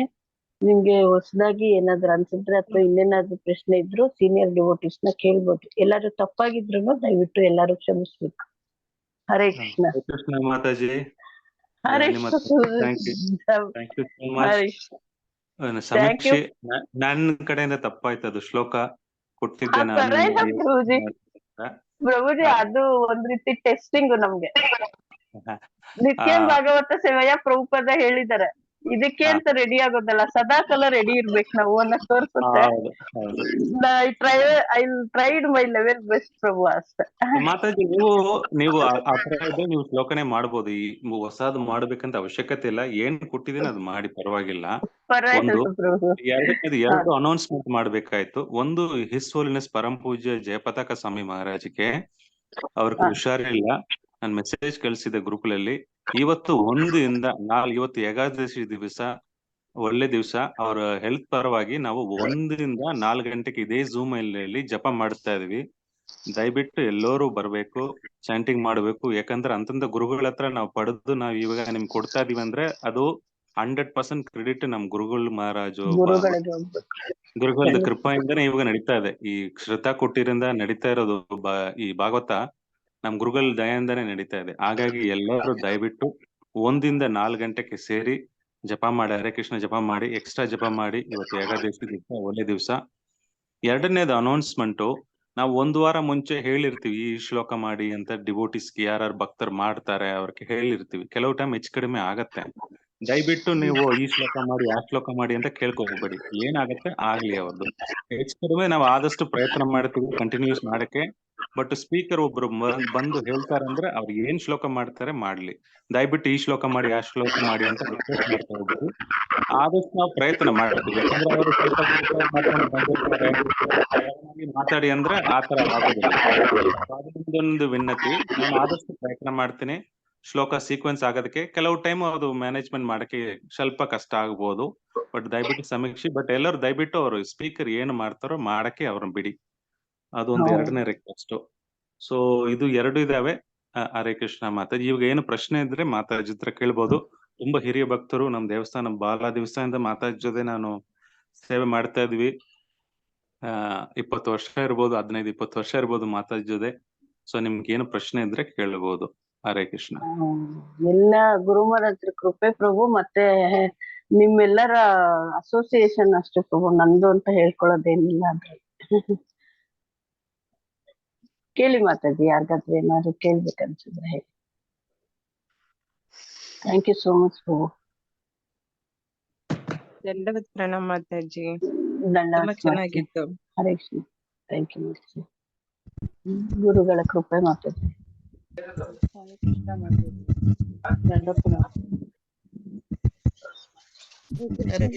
ಧನ್ಯವಾದಗಳು. ದಂಡವತ್ ಪ್ರಣಾಮ ಮಾತಾಜಿ. ತುಂಬಾ ಚೆನ್ನಾಗಿತ್ತು.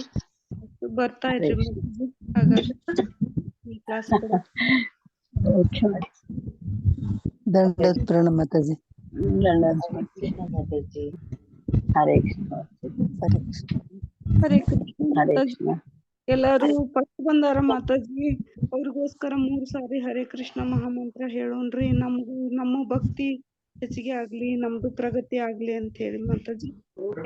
ಓಕೆ ಮಾತಾಜಿ. ಹರೇ ಕೃಷ್ಣ ಹರೇ ಕೃಷ್ಣ ಹರೇ ಕೃಷ್ಣ ಕೃಷ್ಣ ಕೃಷ್ಣ ಹರೇ ಹರೇ ಹರೇ ರಾಮ ಹರೇ ರಾಮ ರಾಮ ರಾಮ ರಾಮ ಹರೇ ಹರೇ ಕೃಷ್ಣ ಹರೇ ಕೃಷ್ಣ ಹರೇ ಕೃಷ್ಣ ಕೃಷ್ಣ ಹರೇ ಕೃಷ್ಣ ಹರೇ ಹರೇ ಹರೇ ರಾಮ ಹರೇ ರಾಮ ಹರೇ ರಾಮ ರಾಮ ರಾಮ ಹರೇ ಹರೇ ಕೃಷ್ಣ ಹರೇ ಕೃಷ್ಣ ಹರೇ ಕೃಷ್ಣ ಕೃಷ್ಣ ಕೃಷ್ಣ ಹರೇ ಹರೇ ಕೃಷ್ಣ ಹರೇ ಹರೇ ರಾಮ ಹರೇ ಹರೇ ರಾಮ ರಾಮ ರಾಮ ಹರೇ ಹರೇ. ಹರೇ ಕೃಷ್ಣ. ಪಾದಗಳು ಮಾತಾಜಿ. ಏನಾದ್ರು ಪ್ರಶ್ನೆಗಳಿದ್ಯಾ? ದಂಡವತ್ ಪ್ರಣಾಮ ಮಾತಾಜಿ. ಪ್ರಶ್ನೆಗಳೇನು ಇಲ್ವಾ ಆಗಿದ್ರೆ? ಇಲ್ಲ ಮಾತಾಜಿ, ನೀವ್ ಹೇಳ್ಕೊಟ್ಟಿದ್ದು ತುಂಬಾ ಚೆನ್ನಾಗಿ ಅರ್ಥ ಆಯ್ತು ಮಾತಾಜಿ. ಓಕೆ, ಥ್ಯಾಂಕ್ ಯು ಮಾತಾಜಿ. ಗೌರಚಂದ್ರ ಗೋಪಿನಾಥ್ ಪ್ರಭುಗಳಿಗೆ ತುಂಬಾ ಧನ್ಯವಾದಗಳನ್ನ ಹೇಳ್ತೀನಿ. ಇಂತ ಒಂದು ಸೇವಾ ಆಪರ್ಚುನಿಟಿ ಕೊಟ್ಟಿದ್ದಕ್ಕೆ ವೆರಿ ಗ್ರೇಟ್ಫುಲ್ ಟು ಯು ಪ್ರಭುಜಿ. ಥ್ಯಾಂಕ್ ಯು ಸೋ ಮಚ್ ಪ್ರಭು. ಪ್ರಭುಜಿ ಏಕಾದಶಿ ಇವತ್ತೇ? ಹೌದು ಹೌದ್ರಿ. ಓಕೆ. ಹರೇ ಕೃಷ್ಣ. ಹರೇ ಕೃಷ್ಣ ಮಾತಾಜಿ. ದಂಡವತ್ ಪ್ರಣಾಮ ಮಾತಾಜಿ. ಹರೇ ಕೃಷ್ಣ ಹರೇ ಮಾತಾಜಿ. ಕೃಷ್ಣ. ಧನ್ಯವಾದ. ಹರೇ ಕೃಷ್ಣ. ಹರೇ ಕೃಷ್ಣ. ಚೆನ್ನಾಗಿ ಹರೇ ಕೃಷ್ಣ. ಮತ್ತೆ ಯಾರಿಗೂ ಡೌಟ್ ಇಲ್ಲ ಅಂದ್ರೆ ಎಂಡ್ ಮಾಡ್ಬೋದಾ ಸೆಷನ್? ಹಾ ಮಾತಾಜಿ. ಮಾತಾಜಿ. ಥ್ಯಾಂಕ್ ಯು ಸೋ ಮಚ್ ಮಾತಾಜಿ. ವಾಂಛಾ ಕಲ್ಪತರುಭ್ಯಶ್ಚ ಕೃಪಾ ಸಿಂಧುಭ್ಯೈವ ಚ ಪತಿತಾನಾಂ ಪಾವನೇಭ್ಯೋ ವೈಷ್ಣವೇಭ್ಯೋ ನಮೋ ನಮಃ. अनंत कोटि वैष्णव वृंद की जय. श्रील प्रभुपाद की जय. श्रील गुरुदेव की जय. निताय गौर प्रेमानंदे हरि हरि बोल. ಎಲ್ಲರಿಗೂ ಥ್ಯಾಂಕ್ ಯು ಮಾತಾಜಿ. ಹರೇ ಕೃಷ್ಣ. ಮಾತಾಜಿ.